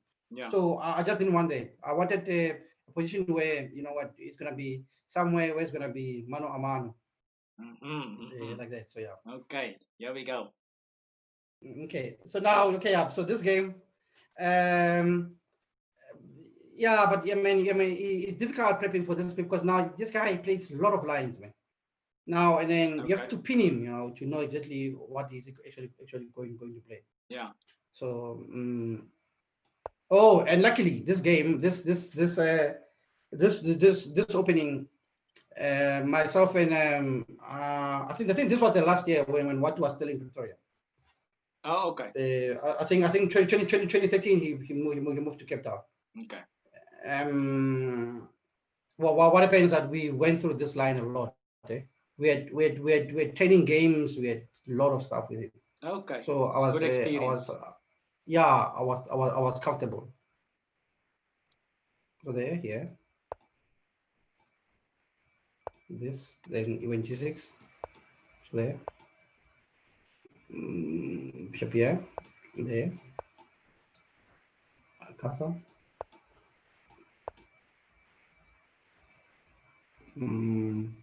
D6. Knight here. C6. Castle.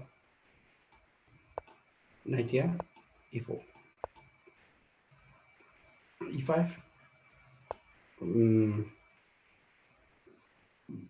Bishop here. So this is still a line, so there. Okay, interesting Then stuff. queen here. Usually they play H3, but you say yeah. H3 will come just now. H3 okay. just there. Okay, cool. So now here I was actually comfortable here. You know what? It's a position where white is very difficult for white to lose. Yeah, you restrict. It's not as fast as the usual King's Indian, but you're restricting black a lot with space, and you basically just need to cut out the tactics from black side, and then you're always gonna be slightly and better. that's it. Yeah. So and I think I've seen Kenny once playing this, and Kenny went rook d1, rook e1, rook e2, and then rook from e goes to d2. Okay. Sitting on that board. Interesting. So you know what? One thing, you know what, man. You fought for the tournament, and I think the round before this one, I played against another grandmaster, and then I avoided defeat, so it doesn't draw. Nice. Now this one I played against this guy, so I said, you know what, man, I fought so hard to get here. Now I don't just want to lose my my spot at the podium because of what? Because of I played the reckless. So now here I was actually comfortable. So so now H3, then it goes A5. Then rook from A to D. Okay. takes. The difference between this one and the normal Maruxi, again, Maruxi, you put the rooks here. But this one, you put the one on D1, and then this one, you can put it on the E. E1. Just to, yeah, just support E4 there, yeah. to support E4. So that's the only thing.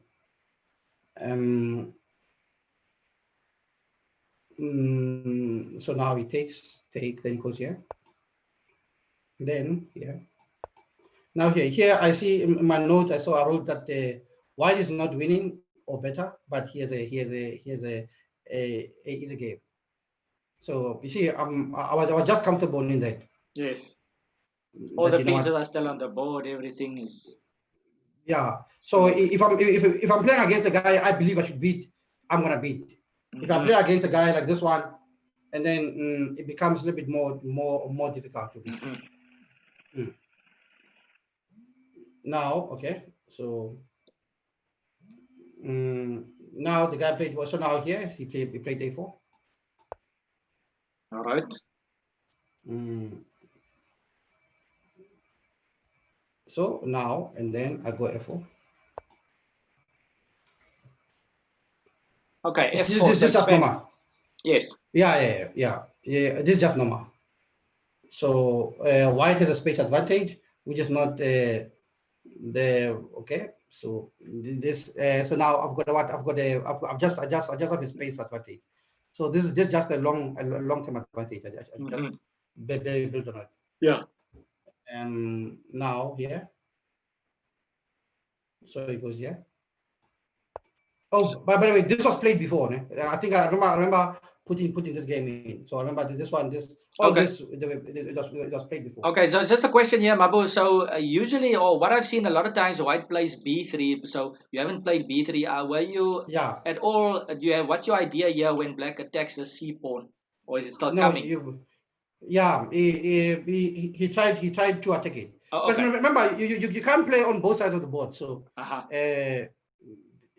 you know what? Eventually, I'm going to attack on the king. So and then you know what? If my knight on C3, it needs stability. Yeah. So B3 is gonna make it a bit more shaky, hanging and stuff. Yeah. So now that's something. Remember, this was learned through those training games. Yes. And also there's this game on the Zurich 1953. I can't remember who played, where the D6 square is not really weak. This pawn is not weak. Yes. Yeah, but okay, but something like this, and then you don't actually black is always just tactically fine with fine somewhere there. Yeah. So now also C4 is very difficult for him to get it. Okay. You'll see he tried, but he couldn't. All right, cool. Let's see. So then Queen A5, then I went Bishop here. Remember, I'm happy with my position. You know, I'm playing against a guy I believe he's a stronger player. So you know what, I'm holding him down. I think somewhere I even offered him a draw. Okay. And then he declined it. So he's also going for the podium. Yeah, he's also going for the podium. I remember actually. I think I don't know, maybe I was on the same score as you, because I drew my last round. I was fighting it out with Donny on the also on stage. Oh yeah, so yes, I remember. Yeah, and you guys drew your game. I missed some opportunities over there, but we ended up drawing. Yeah, so there you go. So now now I played Bishop to F2. You know, man, this is the case where I say, if you want it, come get it. So then, okay, so now Bishop to F2. Then here. Okay, so it's coming. Then okay, it's coming. So now I think he can take here. Okay, Bishop F1. Because of Bishop F1. And the Queen is trapped. Yeah, the Queen. Nice. Yeah. So you see now. So now, then after playing this, he went back. Okay, so is this maybe a ploy from him to create a weakness, or did he not expect A3? Or? But he can't use it. Actually, this pawn is now is basically more fixed. One of the lessons we had, they said that the more you push your pawns, the weaker they get. Yes. So is that that the pawn on a4 is weaker than the pawn on c4 Okay. because it's actually advanced. Okay. So now knight f3. Okay, I'm just saying hi to the pawn. It's not really an attack. Now I think after this move I offered him a draw. Okay. Yeah. And then the guy he played there. Okay, it's what you want to see first of all. If you got the white pieces, I mean, Yeah. So you want to see black defending. Yeah. So now the guy just defending the pawn, and you know what? Him defending the pawn is saying to me that forget about it. So and then I had to sit there and then actually forget about it. I said okay, it's fine. This guy is not gonna give me a draw. I know it's that moment in the game where you actually. Okay. Now we're playing. Now we're playing. Yeah. The reflector will always say, "Blood must flow." Yeah, definitely. So then I knew, okay, now there'll be blood here. Sure. So okay, now why am I better here? Okay, first of all, you now got more I space. stopped. Yeah, so now I stopped. I had to stop. Being feeling sorry for myself. I had to start playing for me. Yeah. Why am I better? I'm better because of what I've got more space. And then you know what? He still has these guys here. You know, he still has these guys here, which are and then if I give him 5 moves to play, what will he do? Probably bishop e6. Okay, bishop e6, yeah. So now I'll go bishop to f1. And then it's difficult to get that other rook in the game. That other rook actually wants to stand on e8, and then the bishop back to c8. And with the bishop on f5, it's also a target. I mean, the bishop on e6 is also a target there. Yeah, and also is that this knight is a bit loose. Yeah. The knight here, the knight on c5. On c5 is a bit loose. So really, you know what? I had to wake up and say, you know what, man, I'm here, man. You know what? So let me just play. So now, okay. So you know what? The first move of actually intent was this one. Oh, I was gonna say g4 now, but okay, g4 I like. So g4, you're probably just trying to push him back even further, potentially g5. Yeah. Or even f5, it's if the bishop lands on e6 and so on. So yeah, taking more space, cramping him even more. Yeah. So there. And of course, that's the first move. That's your reply to his decline of the draw offer. Decline, yes, Nice. yeah. Nice. So it's like a first move of intent now. Yes. You know, man, when you offer a draw, you offer a draw. You know what? I believe I'm better, or I believe I've got a comfortable position. I'm offering a draw because of you are a stronger player. So then the guy just declines it, and you know what? The guys around you, they look at you funny. you need to suddenly reassess the position and just make sure your assessment was correct. No, man. Then you must just wake up. So now I went g4. The guy played here.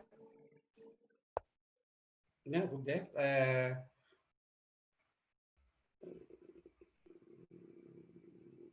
So g4. No. He didn't play that. He played bishop here. So bishop. Yeah, bishop there. Oh, he's making moves. I like to see that from the white side. I like to see black make like that. Now remember the teaching said you must always attack, and you must look for what. And then also the drawback, so this one, the drawback of this is what? Knight on f6. Oh yeah, is that it's not defending f6. Yes. Okay, wait, you know what I mean? This engine is on, and the engine shows me a better move that I should have played. Oh, it says what? It says bishop to h4. But I didn't play bishop h4. I played bishop. Okay, so both kind of stay attuned to the idea Yeah, of the drawback. Makes yeah. sense. But this one is better because of what it pins. And you're threatening e5, of course. Yeah. Okay. So now in this case, I played here Okay. because this one it takes over the what this diagonal. Diagonal, yes. Also makes sense. Yeah. So now that. So bishop h4, obviously the engine says yeah, it does going to be better. So then you went bishop e7.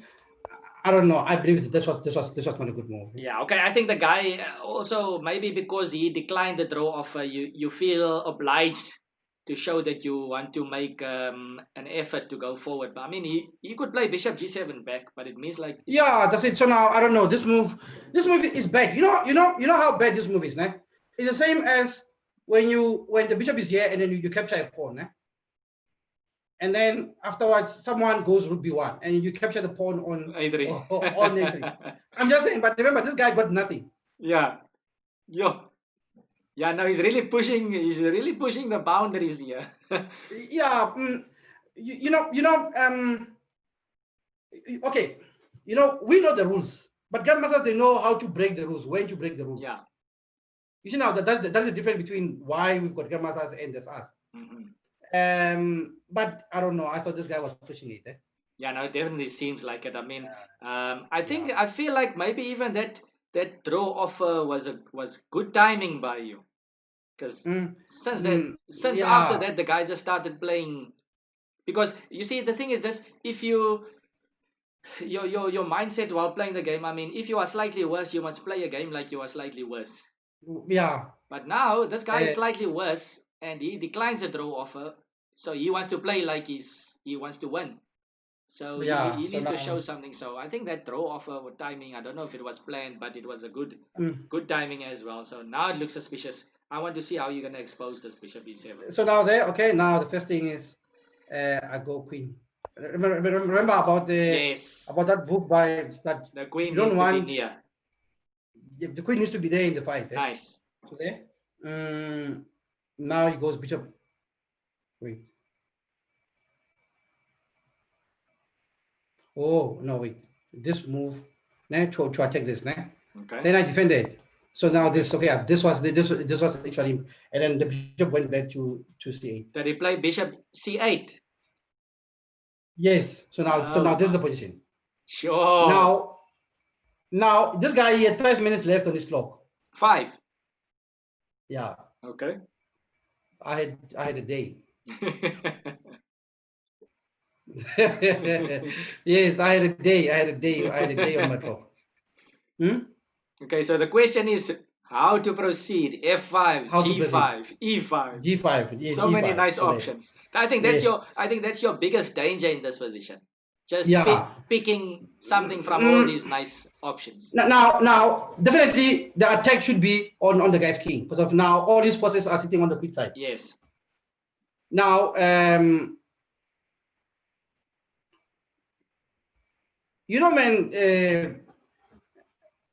there was I think the one of the Olympiads, yeah. The lesson that one learned from that was that sometimes you must throw your opponent a bone.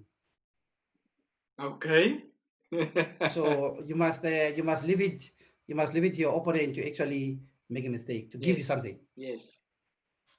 You can't always try to push your opponent by force off the cliff. Yeah, off the cliff. No, you don't do that. Yeah. You sometimes have to, let him walk nicely to the back, and then you know that the guy is gonna jump. And then the only thing that you have to do is just to help him. Yeah. This is so many nice psychological tricks here we're talking about. Yeah, but I'm saying is that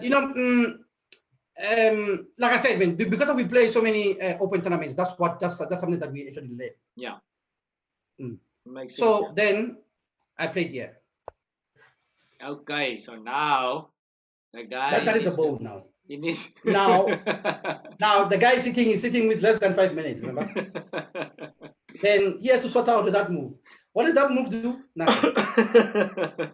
Nice. Yes? What is my threat? I don't know. What do you think about that move? It looks scary. Yeah. Yeah, yeah, It just yeah. looks scary because Yeah. of the knight goes next to the king. So now you need to calculate as black. Can I afford to play Yeah, h6 or not? h6, yes. Now h6 looks funny because of what I'm just weakening up my king side. Yes. And can I play knight e6 to just chase the knight away? Mhm. Then there's a bishop. There's bishop going to b6. Can I Sure. what to do? Nice, nice. I like this. I just the mindset, the psychology that you're using on this position. Brilliant. Yeah. Okay. Now let's see now. Okay. Now remember now this if this position becomes a lesson, né? Now you ask, say, okay. Remember you must always try to improve or attack, né? Yeah. Which piece on the white side still needs to be improved? The knight, maybe this knight, né? Because it can't move forward for now. Yeah. So now how can you improve it? This day, né? Uh-huh. But I think you're leaving a lot of squares on the king and unattended. Oh, actually you can't move it because of the pawn. The pawn, yeah. So now it's not the knight. The rooks. Rooks look Maybe I can double fine. up my rooks. I can double up my rooks on the d-file. on the d5, but Yeah. now the e4 pawn. E4 pawn, yeah. What else? Let's see. Maybe the bishop on f1, but he's okay. Okay, now wait. Okay, now remember. He's got the bishop Markogonov e6 rule later. says, yeah, no, Markogonov rule says you must remove the piece from the board. So now, if I remove the bishop of the board, where do I want to place it? Yeah, it's not easy to find a square for him. No way. It's not easy. So to now find a the square king is okay there. Nothing. So hence the knight went to g5. So there is some reason behind this the insanity. Yeah, no. The reason for that is that after this move, he has to give me something for me to play for. Yes. So if he goes h6, I go back, and now I've got h6 exactly to look forward to. Yes, that's brilliant. I like the way you explained it now. Your thought process to get there. I like it. Yeah. So then knight there. So I mean, now I'm the guy who hunts him. The body language has to change, but unfortunately for him, he doesn't have time to process the body language. Yes. But I know that now I'm going for him. Yes. And there's no draw offers, nothing. Nothing. So draw offers. It's blood. It's blood. Like you said. As the reflector will say, you decline a draw, blood must flow. Okay. Right. So what did he do after knight g5? So then he played a logical move. Né? The pieces must go to the king. Okay. So trying to solidify. Okay. Yeah. Now, can you find a way? So maybe someone else can help us with the winning move. Okay. So to the viewers out there, white to play. Wow. How are we gonna break through? It's Mabusela versus Grandmaster Fernandez. SA Open 2012. White to play. Now let's see what to do now.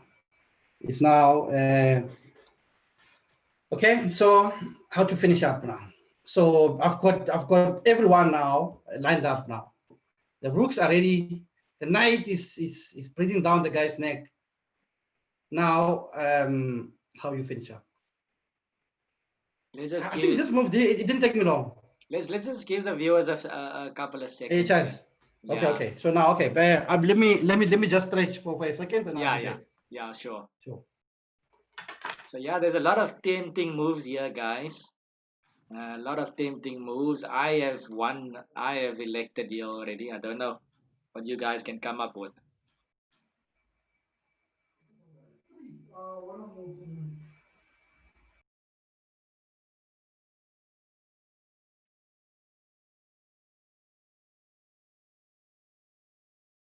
Whew, okay, I've got two options here now.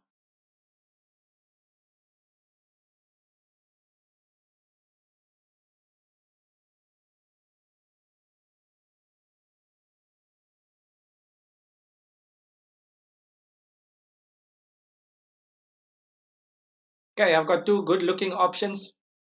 Very similar ideas. Okay, the same idea, just different move orders.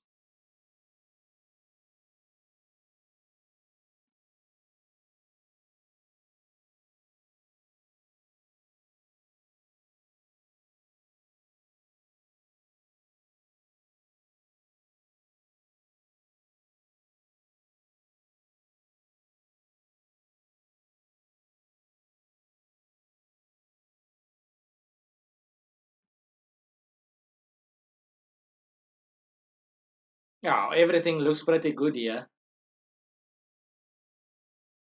Nobody in the chat box want to give us a suggestion.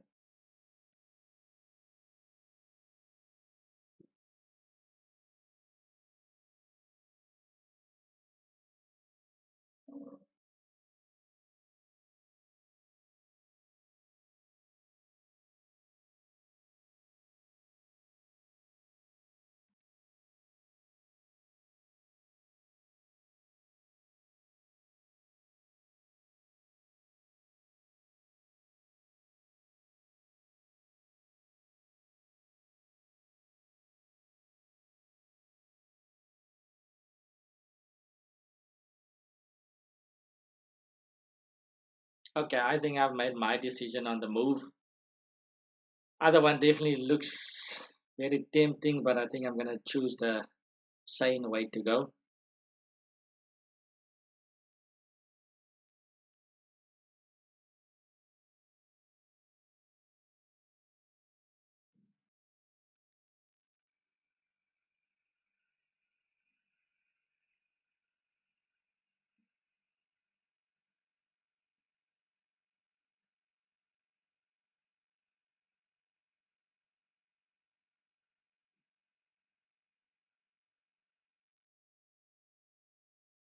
Okay, let me just suggest something here that looks very tempting.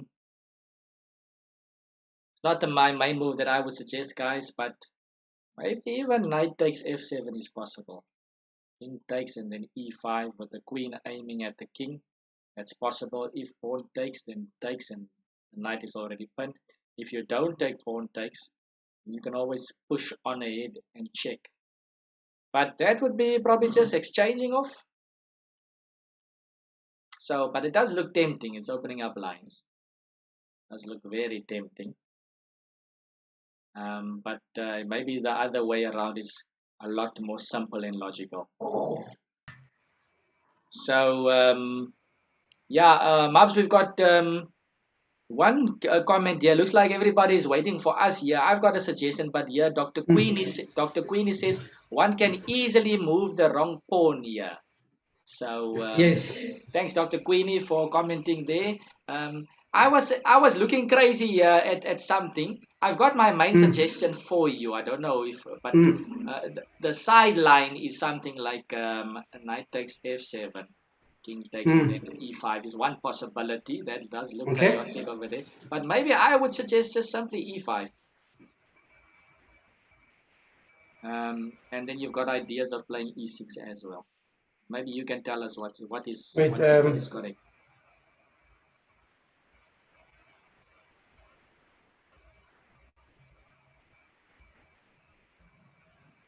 Okay. So now the move I played here was here. Was there? Aha, e5 makes sense. E5 makes sense. Yeah. E5. It's opening up all the lines. I mean the two rooks. But why couldn't he play here? Well, that's one of the reasons why I thought knight f7. But can you maybe not go e6 here? E6. Yeah. Okay. Okay. E6. Because I'm thinking, why? Okay. Because now he played a very interesting move here. Because now after this, he played here. Oh, he first took. Yeah? Okay. Oh, then he played bishop here. Now I can't capture this one because of queen takes here. Yes. But now my question is, can't he now go? Oh, he can't go knight e8 because queen f7 and queen h8. Yeah. Okay. So there. So now again another move. I think this was one of my best moves. All right. Let's have a look. You know, there was a move I played against Mosete, Queen B3. I think that was my best. This one is up there. Okay. What year is that against Mosetle? 27. You know, in the essay close that we our first essay close. Oh, okay. All right. Yeah. Queen B3, but I think this one is actually up there. I'm saying, like for the it's not a difficult move, but it's just that, like what one got from just finding this move. It's really not difficult. It's not difficult, like I'm sure like anyone can can easily get it. But the nice thing is that at that time, at that point in time, like for me to It actually was get it, beautiful. It was beautiful. Yeah, I got an it idea. was. So now I play. Mm, What is it? Knight f7, perhaps? not. Not knight It's f7. not. It's not a. Mm, What are Remember you which looking at? piece? Which piece is not in the attack now? Oh, the bishop on f1. So maybe c5. I don't know. It's not. It's not because the bishop can't get in because I have to play. I have to play The knight on like a soft c3. move at the knight on c3. Okay. So now either you And go. Yeah. and remember this move. This knight I have to move it so that he can defend the other knight, so that I can capture this knight with the pawn. Okay. So knight c to e4. Very Knight, yeah. very simple, elegant, and yeah. Yeah. I think in my notes I gave this one a double exclamation mark. Nice one. Nice one. Yes. Very simple but elegant. Now yes. Now you played, yeah. Now I was happy now. You know wait, this is now round 12 now, né? Yes. And Yes. then Yes. you're up all the rounds. Yeah. And then the guy is now against the ropes. You are jabbing, you are dancing. Yeah. Nice. There you Nice. go. Nice. Nice. Yeah, Nice. there you are. Whatever happens, he can't hold this this attack with this Yes. guy. And by the way, Dr. And then Queenie also mentioned knight e4 there. Well done, Dr. Queenie. She saw there you knight go. e4. Okay, so h6. Yeah, so h6 now takes take. Okay, the idea is that you must always threaten mate, né? Yes, and In h8 this is in hot. this h8 yeah. is hot. So now is that if something happens, you take the pawn and you checkmate here. Done, finished. So what I'm saying is that in this kind of positions, you always have to threaten mate. I'm not a piece down. So now if things don't go as planned, I can just always go back. But things since I'm already all in like this, I cannot I can't let him out. Now if he chops here, I push pawn. e6 and it's mate on h8. Wow. Yeah, then it's kittens. Beautiful. Kittens. Beautiful. Yes, kittens. Then okay, so what did he do? He didn't play. He played here. Remember, this is the guy with no time, eh? Like I said, this guy is now against the ropes. I'm jabbing, I'm going back. I'm flexing my muscles. I'm enjoying.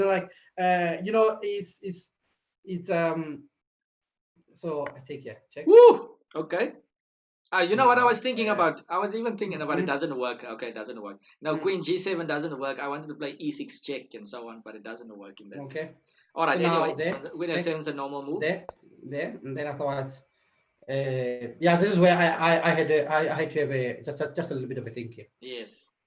You know what? I can just go back if need be. And then I think the position is still winning. Yeah. But I think you know what? Under normal circumstances, going back is the right move because remember when you have a long-term advantage, there's no need for you to try and force issues. But the thing is that when you are this close, it's always better to just continue and then attack and try and finish your opponent. But the teachings tell us that when you have a long-term advantage, you must not go all in for your opponent. Must not be in a rush, yeah. Yeah. So there. Now, okay, but here I had a little, because now remember also the only thing that can go wrong here is that if I become too excited. Yes. And then I actually lose my win.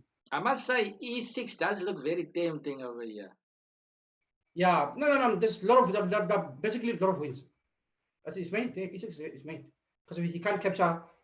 If I go here, he can't capture. He can't capture this. Yeah, it looks very tempting. If he takes here, I take here. Rook takes. But now if it's made here.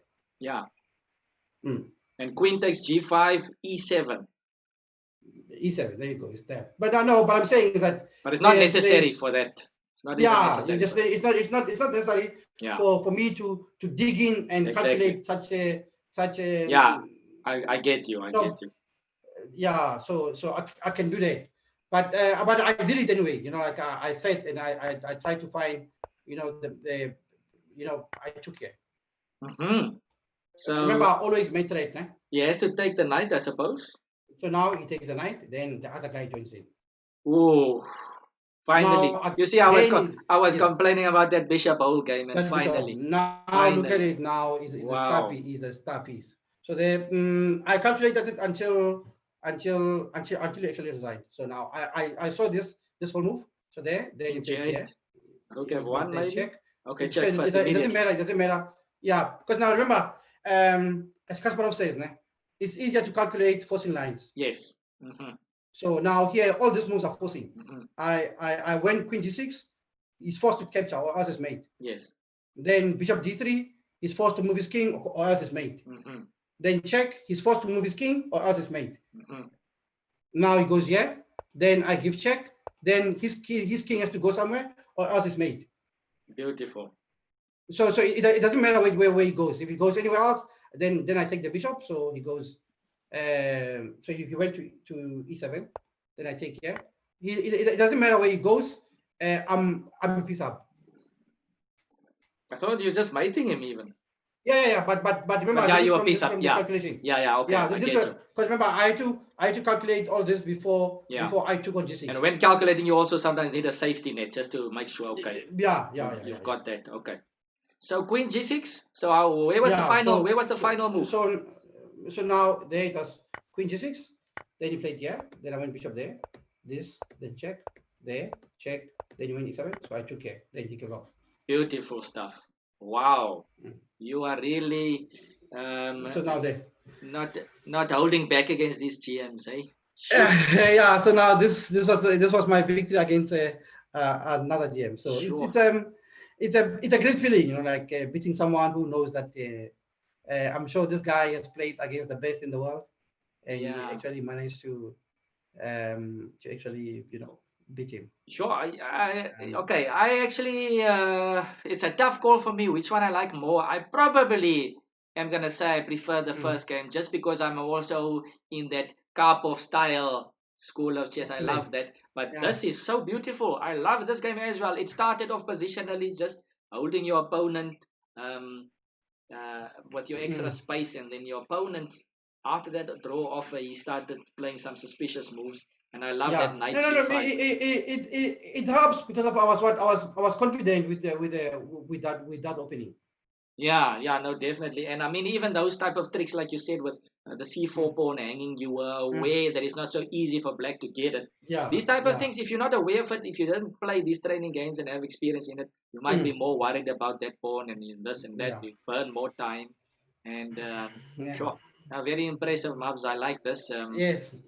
Yes, I actually enjoyed showing these games because I've not looked at them in a long time now. Yeah, I actually missed this one of you at the SA Open last round. I missed this because one. you are still fighting. You are still fighting with Donny. Yeah. Yeah, and then we drew, and then we both were out of the top 10 or something like that. There you go. But so this way, the two losses, the two wins I had against Grandmasters. Sure, 2012 was a good year for you. Yeah, like I said, like once I started, I was saying, okay, let me just focus, man. And then and then you become more relaxed, man. And then that's it. So that's what happened here. Yeah. Then I was happy with this. Yeah, no, I'm also happy that you showed us these games. I learned a bit as well, and I hope the viewers enjoyed it. So Mabs, I want to thank you for joining us today. It's been a while coming. I'm happy that you finally managed to join us in this lecture series, How to Beat the GM. And man, thanks for inviting me, man. Thanks for inviting me. It's been an absolute Hopefully next time I'm gonna have a win against Shirov as well. Eh? Yes. We're waiting for the next online Olympiad for that. So yeah. But thanks so much, Mabu. yeah, I hope the Mm. viewers enjoyed it out there as well. We will be Mm. uploading it onto YouTube pretty soon as well. So if you missed it, tell your friends, or if your friends missed it, just tell them to go onto Okay. YouTube, just search Calvin Class and Okay. Chess, and there you have it. Okay. So, and then the last comment here by Dr. Queenie. Thank you, Calvin and Mm. Mabu. I enjoyed the session. Thanks so much, Dr. Okay. Queenie, for your comments and so Yeah. on. Thanks, man. All right, Mubs. Thanks, man. I'll see you next time. Everybody else out there, see you tomorrow for Followers Mm. Sunday. Thanks, Mabs. Yeah, enjoy the rest Okay. of your day. Cheers, cheers, Okay. We'll do. Bye. cheers.